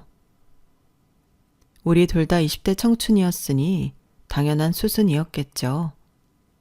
아침부터 오후까지 보험 영업일을 열심히 하고 저녁이 되면 꼭 식당 주방으로 향했어요. 물론 고마운 식당 할머니를 돕고 싶은 마음도 있었지만 남자친구를 보고 싶은 마음이 가장 컸죠. 설거지와 식당 뒷정리를 함께 하면서 한켠에서 남몰래 손을 잡기도 하고 볼에 뽀뽀를 하기도 했어요. 식당 할머니께는 왠지 민망해서 우리 사이를 아직 말씀 못 드리고 있었거든요. 그러다가 애정행각을 딱 걸리고 말았죠. 하하, 아유, 이 귀여운 놈들. 니네 진짜 웃기다. 왜 그동안 나한테 말 안 했니? 그럼 내가 모를 줄 알았니? 내가 살아온 세월이 있는데 그 정도 눈치 하나 없을까 봐. 너희들 사귀는 거 딱 걸린 김에 내가 할 말이 있으니 둘 다 이리 좀 와봐라. 자, 여기 앉아봐. 중요한 얘기니. 저와 남친은 괜시레 얼굴이 붉어져서 식당 의자에 나란히 앉았죠. 식당 할머니 기분이 괜찮아 보이시길래 그냥 밝은 이야기인 줄 알았죠. 그런데 그 내용이 너무 참담했어요. 너희 둘 얼른 결혼해서 이 식당 물려받아라. 너희도 알겠지만 나름 알짜배기 식당 아니니? 둘 다 똑똑한 녀석들이니 메뉴 개발 잘하고 홍보 잘해서 옆 가게 터서 확장해도 되는 거고. 미연이 너도 보험일 하느라 맨날 다리 아프도록 돌아다니는 것보다 식당 일이 더 수월할 수도 있어. 난 이제 이만 삶에서 은퇴해야 할 것 같다. 삶에서 은퇴한다니 그게 무슨 말씀이세요, 할머니? 식당 일을 완전히 그만두시겠다는 거예요? 나 안 말기래. 이미 온몸으로 다 퍼져서 손 쓸 수 없다고 하더라. 근데 뭐 80년이나 살아놓고 이제 와서 저 세상 가기 억울하다고 하면 저승사자가 비웃지 않겠니? 내 아들 둘이나 홍역에 걸렸을 때 나도 옮아서 죽을 뻔했는데 이놈의 모진 목숨 나만 살았잖냐. 생떼 같은 내 아들들을 먼저 보내고 난 후로 난 그 후로 무려 50년의 삶을 덤으로 산 거다. 원래 그때 아들들하고 같이 죽었어야 했는데 이제야 내 아들 볼 날이 얼마 안 남았다니 기쁘지 않겠니? 너희도 얼른 결혼해서 아이 낳아봐. 내 새끼들 살부비고 살 때가 가장 행복한 거야.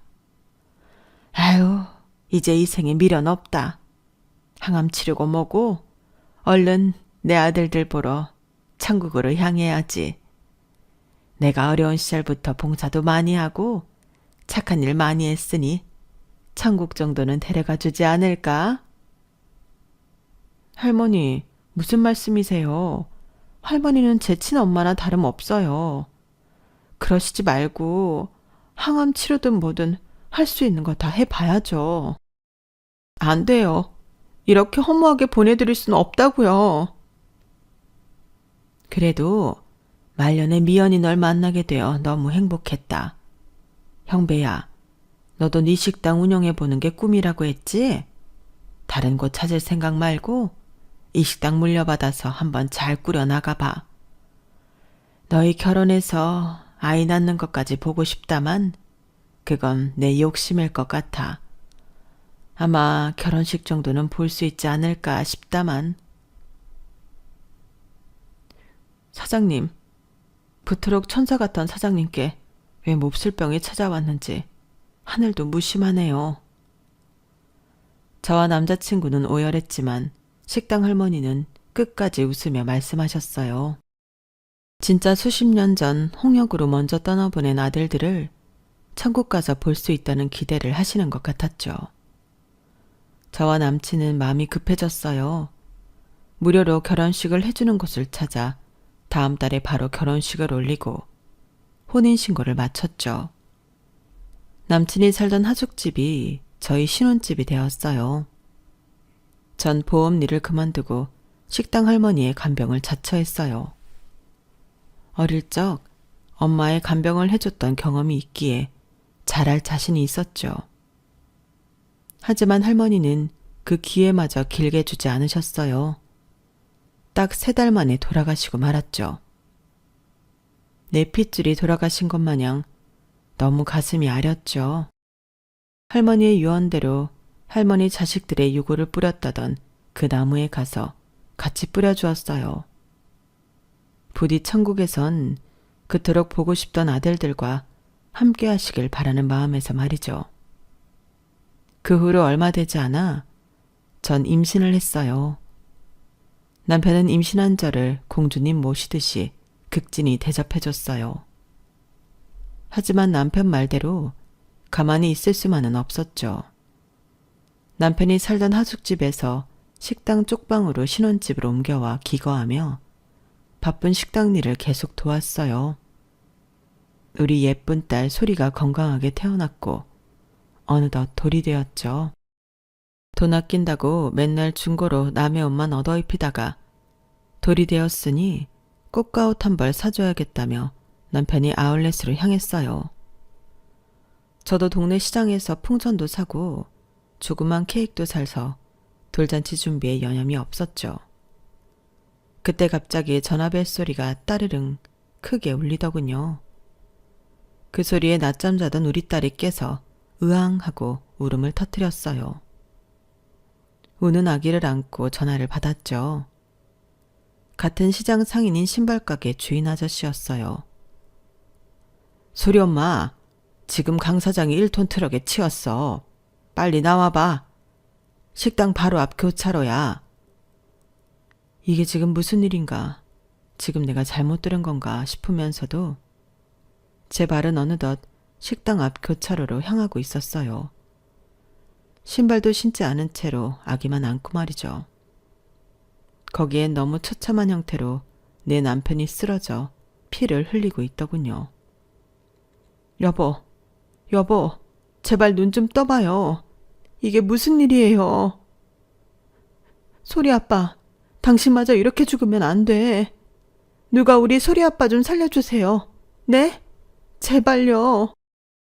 누가 신고해줬는지 구급차가 왔고 저도 그 차에 몸을 싣고 바로 응급실로 향했어요.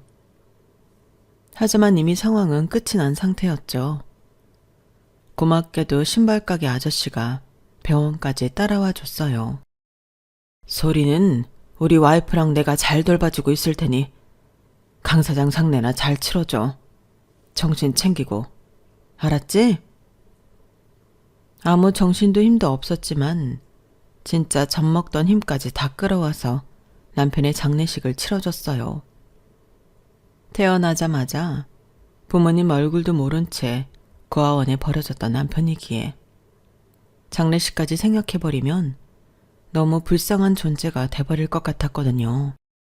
지금도 소리 아빠를 생각하면 그 인생이 너무나 불쌍하고 가여워서 눈물만 흐르네요. 내 딸 소리는 자기 아빠와 내 인생을 닮지 않게 하려고 귀하게 키웠어요. 내 딸에게 절대 가난하고 외로운 삶을 물려주고 싶지 않았죠. 그러기 위해선 엄마인 제가 슈퍼우먼이 돼야 했어요. 여자 혼자 애 키우는 게 힘들다는 얘기를 많이 들었기에 각오는 하고 있었지만 현실은 진짜 가혹하더군요. 남편 죽고 홀로 된 과부에게 세상 남자들이 왜 이리 찝적대고 희롱해 대는지 특히 그런 부분이 절 힘들게 했어요. 제대로 된 남자였다면 재혼까지도 고려해 봤겠지만 웬 가정 있는 유부남들이 그렇게 접근하던지 무서울 정도였어요. 어느 날 밤인가 소리를 막 재우고 저도 자려는데 밖에서 쾅쾅 식당 문 두드리는 소리가 들리더군요. 식당 쪽방에서 소리와 단둘이 살고 있었기에 얼른 나가보았죠. 누구세요? 식당 영업 끝났어요. 내일 다시 오세요. 나야 나 신발가게 사장. 전 익히 아는 부분이 문을 열어줬죠. 그러자 제 손목을 탁 잡더니 뭔가 음흉한 웃음을 흘리며 얘기하더군요. 소리 엄마, 자기도 외로울 거 아냐. 나랑 가끔 연애네 한 번씩 하는 거 어때? 뭐라고요? 사장님, 신발가게에 아내분도 계실 텐데 여기 와서 이게 무슨 짓이에요? 얼른 돌아가세요. 전 그 사람 손을 뿌리치고는 얼른 문을 닫아버렸죠. 그래도 계속 쾅쾅 두드리길래 바로 경찰에 신고해버렸어요. 그런데 출동한 경찰의 반응이 더 가관이더군요. 아니, 아줌마 아저씨가 연애하는데 왜 경찰을 부르는 겁니까? 앞으로 이런 사소한 일에 경찰 부르지 마세요. 우리가 그렇게 한가한 사람들로 보입니까? 연애요? 대체 누가 누구랑 연애한단 말입니까? 내가 남편 죽고 혼자 사는 과부라고 나 지금 무시하는 거예요? 이 사람 저기 신발가게 옆에내도 있는 유부남이에요. 다시는 내 식당에 얼씬도 못하게 주의 단단히 주지 않으면 내가 방송국에라도 제보할 거예요. 경찰이 일 똑바로 안 한다면서 말이죠. 제가 세게 나가자 경찰과 신발가게 아저씨는 깨갱하면서 나가더군요. 하지만 그 이후로도 그런 일이 종종 있었어요. 다른 남자들에 의해서 말이죠. 간혹 재혼하자며 달려드는 남자도 있었지만 다 싫었어요. 우리 소리 아빠만큼 진실돼 보이는 사람은 없었거든요. 그러던 어느 날 식당 주변 빌딩에서 직원 2-3명 두고 아주 작게 사업하는 남자가 진지하게 접근해 왔어요. 맨날 식당으로 꽃다발을 사들고 와서는 구애하더군요. 얼굴도 잘생기고 키도 훤칠했고 무엇보다 정말 다정다감한 사람이었어요. 언제나 예의 바르고 젠틀한 모습에 끌려서 제 마음도 조금씩 열렸어요. 우리 소리가 중학교에 입학할 무렵이었으니 제 나이 30대 중반이었고 이미 사별한 지 꽤 오래됐기에 외로움도 컸죠. 이 남자의 이름은 강민철이고 저와 비슷하게 아내와 사별하고 딸아이 1명 키우며 살고 있던 사람이었어요. 그런 공통분모에 깊이 공감하며 더 끌렸던 것 같아요. 우리 만일 재혼하면 우리 딸 제이가 중학교 2학년이니 소리의 좋은 언니가 되어줄 수 있겠네요. 심지어 같은 강씨라니. 우리 4명이 가족이 되면 남들이 봤을 때 재혼 가정인지 눈치도 못 채겠는데요. 정말 우습게도 이 남자가 소리 아빠와 같은 강씨라는 점이 제가 재혼 결정을 하는데 굉장히 큰 요인으로 작용을 했어요. 이 사람 말대로 누군가 우리 넷을 보면 원래부터 한 가족인 줄 알 수도 있을 테니까요. 한 1년 정도 고민만 하다가 결국 이 사람에게 홀딱 넘어가 재혼을 하게 되었어요. 그렇게 혼인신고를 재촉하길래 얼른 해주고 우리 관계를 확인시켜줬죠. 하지만 이 남자가 본인의 딸과 호러미와 함께 살고 있다고 하여 합가를 점점 미루더군요. 전 당연히 우리 딸에게 새아빠라며 소개까지 해주었는데 딸내미도 왜 새아빠와 같이 살지 않냐며 의아해했죠. 엄마 결혼하고 나면 나 새아빠랑 언니까지 생긴다며. 엄마 새하얀 드레스는 언제 입는 거야? 나 언니도 빨리 보고 싶어. 나보다 1살 많은 언니라며. 전 소리의 물음에 대답할 수 없었어요. 남편은 항상 딴소리만 해댔죠. 지금 사업을 좀 확장해야 할 때라 조금 더 자리 잡으면 넓은 집 사려고 아파트 봐두고 있는 중이야. 아파트 계약은 당신 명의로 하려고 해. 말 나온 김에 이따가 70평 아파트 한번 보러 가자. 우리 어머니까지 모시고 살려면 방 5개 정도는 돼야 하지 않겠어? 남편은 절 데리고 강남에 있는 공인중개사 사무실로 가서 그 동네에서 가장 넓은 집을 3-4군데 보여줬어요. 제가 신발 벗고 들어가기도 민망할 만큼 번쩍번쩍한 대리석에 크고 좋은 집이었죠. 방들을 둘러보다가 출구를 못 찾을 정도로 넓은 평수의 대저택이었어요. 이런 곳에서 우리 소리와 시모, 남편의 딸과 남편까지 5 식구가 하하호호 웃으며 사는 상상을 하니 너무 행복하더군요. 평생 집을 사본 적이 없으니 계약 과정이 어떻게 되는지도 몰랐어요. 어쨌든 제 명의로 아파트 사준다고 하니 그런 줄로만 알고 제 신분증과 인감을 남편에게 맡겼죠. 남편이 달라고 했거든요. 그런데 그 다음 날부터 남편은 연락이 되지 않았고 그로부터 얼마 지나지 않아 제 식당과 개인 물품들에 빨간 딱지가 붙더군요. 이게 무슨 일인가 싶어 모든 전문가를 다 찾아가 봤어요.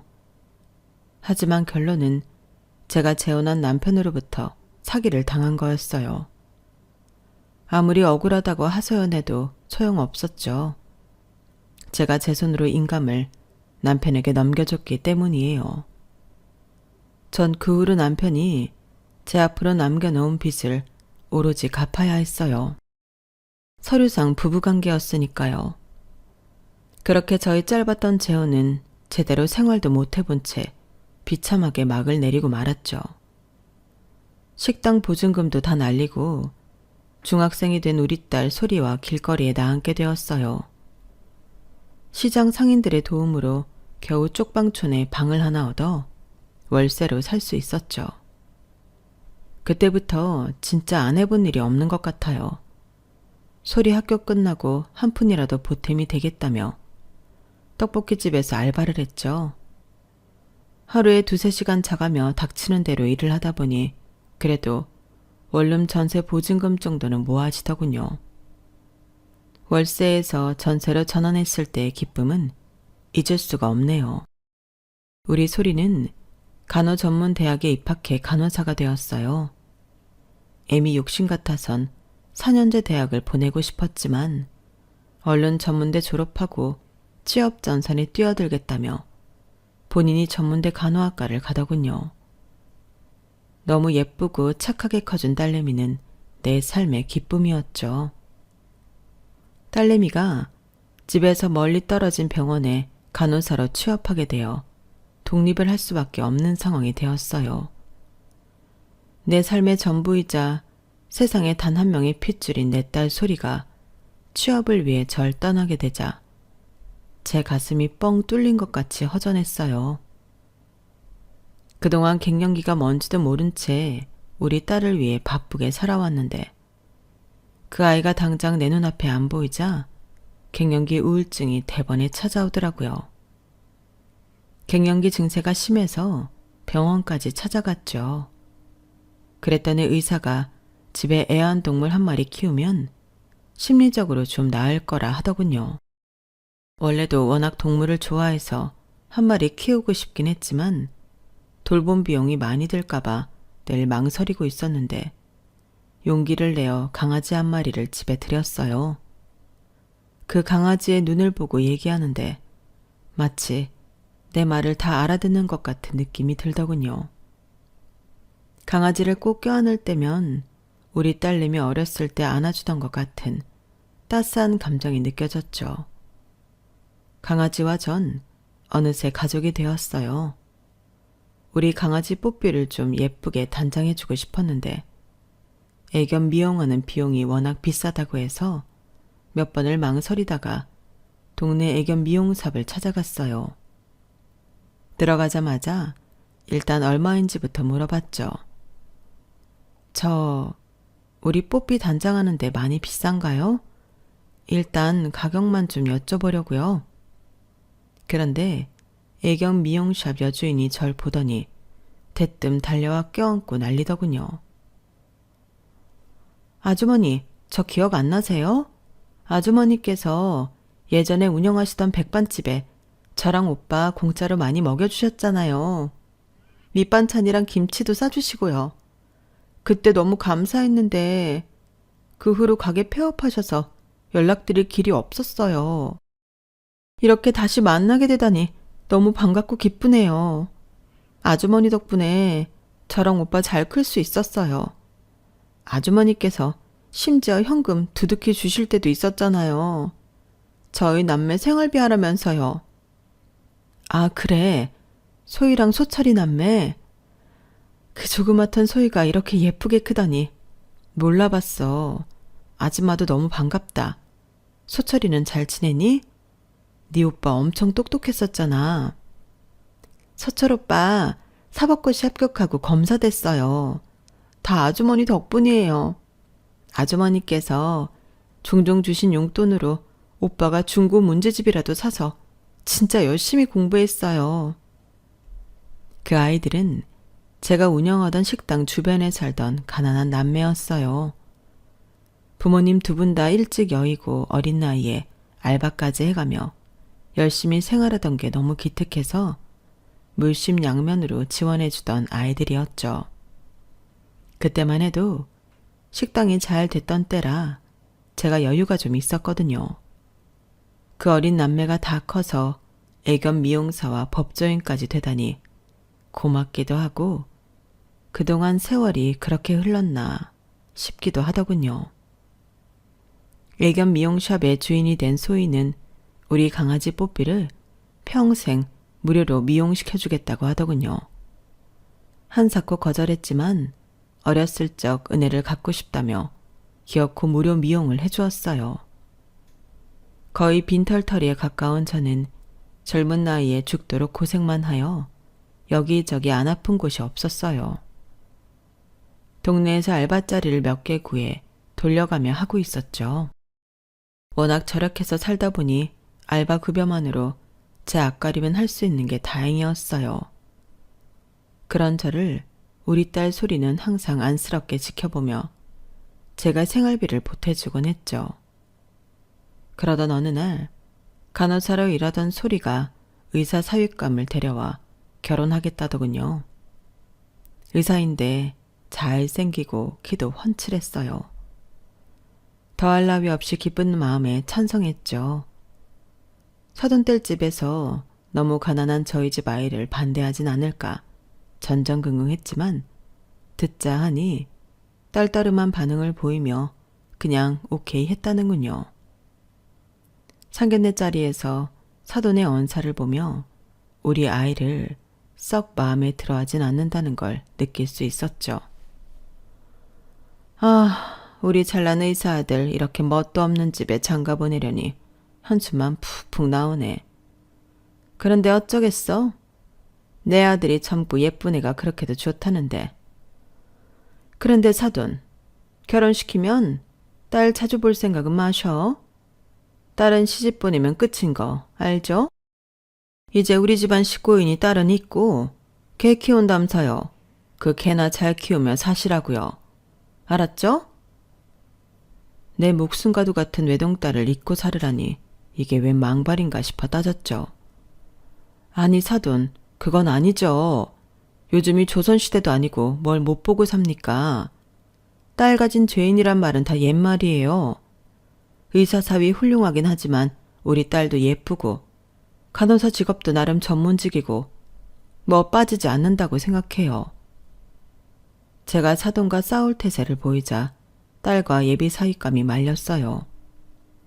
그렇게 상견례를 유야무야 넘기고 결혼식까지 빠르게 진행되었죠.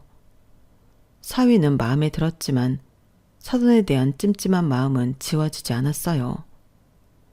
아니나 다를까 사돈 말처럼 우리 딸은 결혼하자마자 한동안 연락이 잘 안 됐어요. 얼굴 보기는 더더욱 힘들었죠. 간혹 밤에 연락이 될 때면 뭔가 항상 시끄러운 소리가 들리더군요. 순진하고 착하기만 한 소리가 어떻게 지내는지 늘 걱정이었죠. 소리야, 너 무슨 일 있는 건 아니지? 결혼하고 나서 왜 이렇게 연락이 잘 안 되는 거야? 이렇게 물을 때면 소리는 뜬물을 얘기만 하곤 했어요.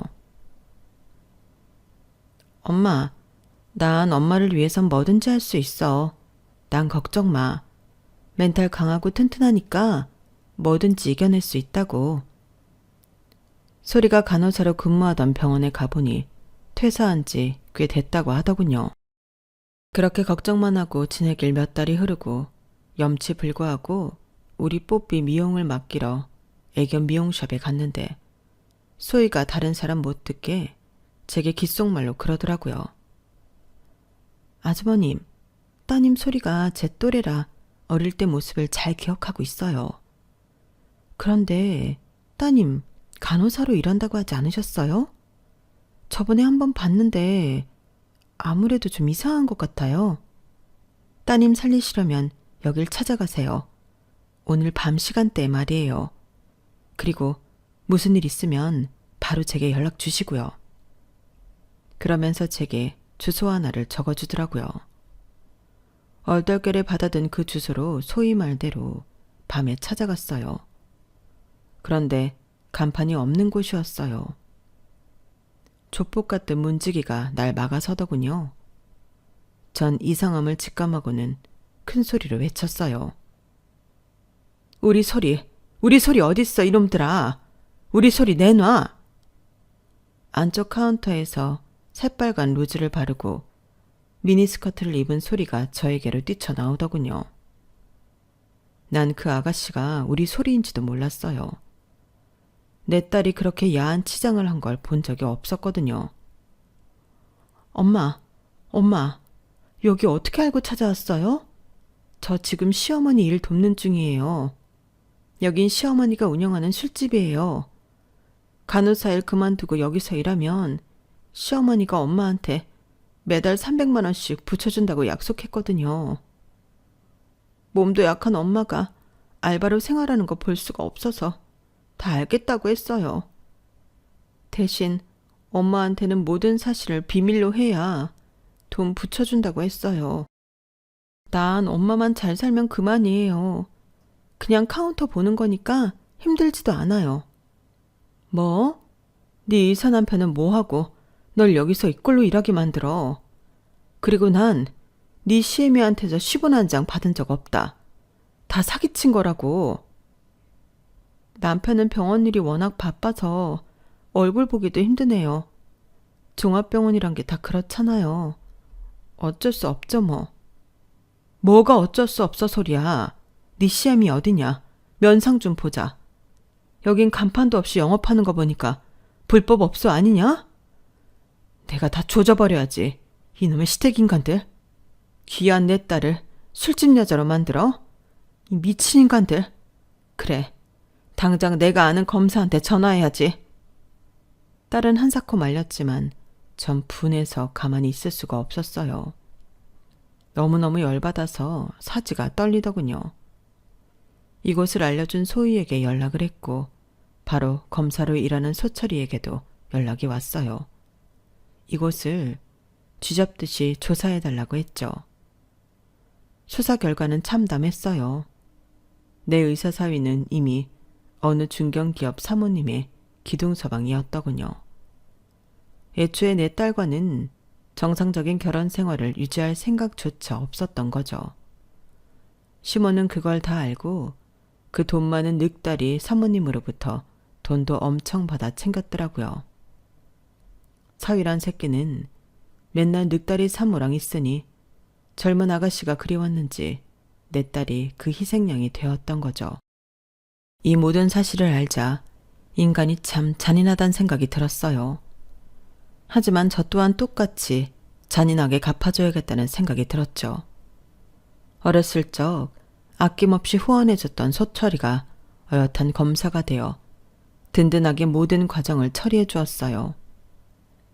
없는 죄를 덮어 씌우는 게 아니라 정당하게 죄값을 치르는 거였기에 저도 양심의 가책 따윈 없었죠.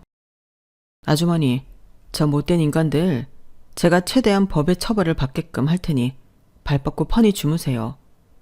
따님 이혼도 최대한 빨리 마무리 지을 수 있도록 인맥 동원해서 도와드릴게요. 걱정 마세요. 법조인 한 명 알고 있다는 게 참 든든하더군요. 전 그 악마의 소굴에서 우리 딸 소리를 구해오고는 한동안 충격에서 벗어날 수 없었어요. 제가 걱정되었는지 제게 우리 딸이 있는 곳을 알려준 소희도 찾아왔죠. 아주머니, 벤츠 타고 와서 애견 미용을 몇 번이나 외상으로 받아놓고 잠수탄 그 여자가 아주머니 사돈이었을 줄은 꿈에도 몰랐어요. 제가 그 외상값 받으려고 그 여자가 지나가는 말로 했던 본인이 운영하는 술집에 제 발로 쳐들어갔다니까요. 그런데 카운터에 소리가 떡하니 있더라고요.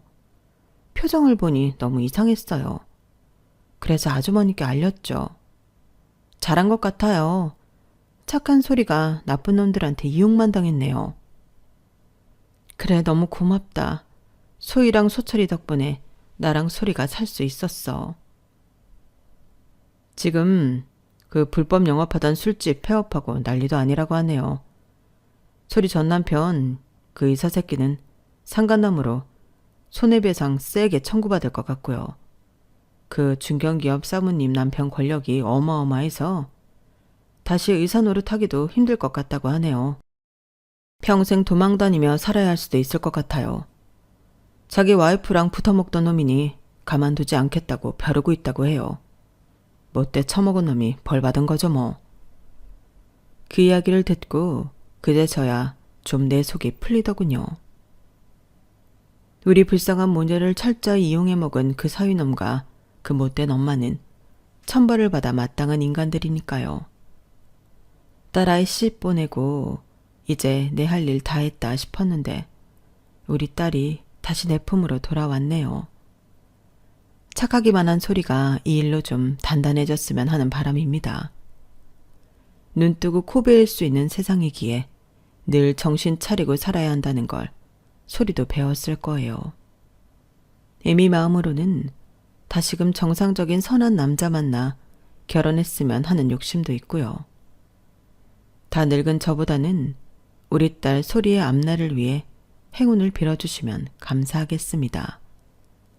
소리가 아기 여럿 낳고 행복한 가정을 꾸리는 걸 보면 그래서야 저도 한시름 놓을 것 같네요. 여러분께서는 저처럼 이런 험한 일 겪지 마시고 인생 순탄하게만 사셨으면 좋겠네요. 지금까지 저의 한많은 인생사를 함께 경청해 주신 여러분께 진심으로 감사드려요.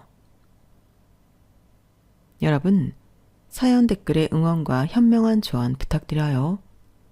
좋아요와 구독은 저에게 큰 힘이 됩니다. 오늘도 좋은 일 가득하세요.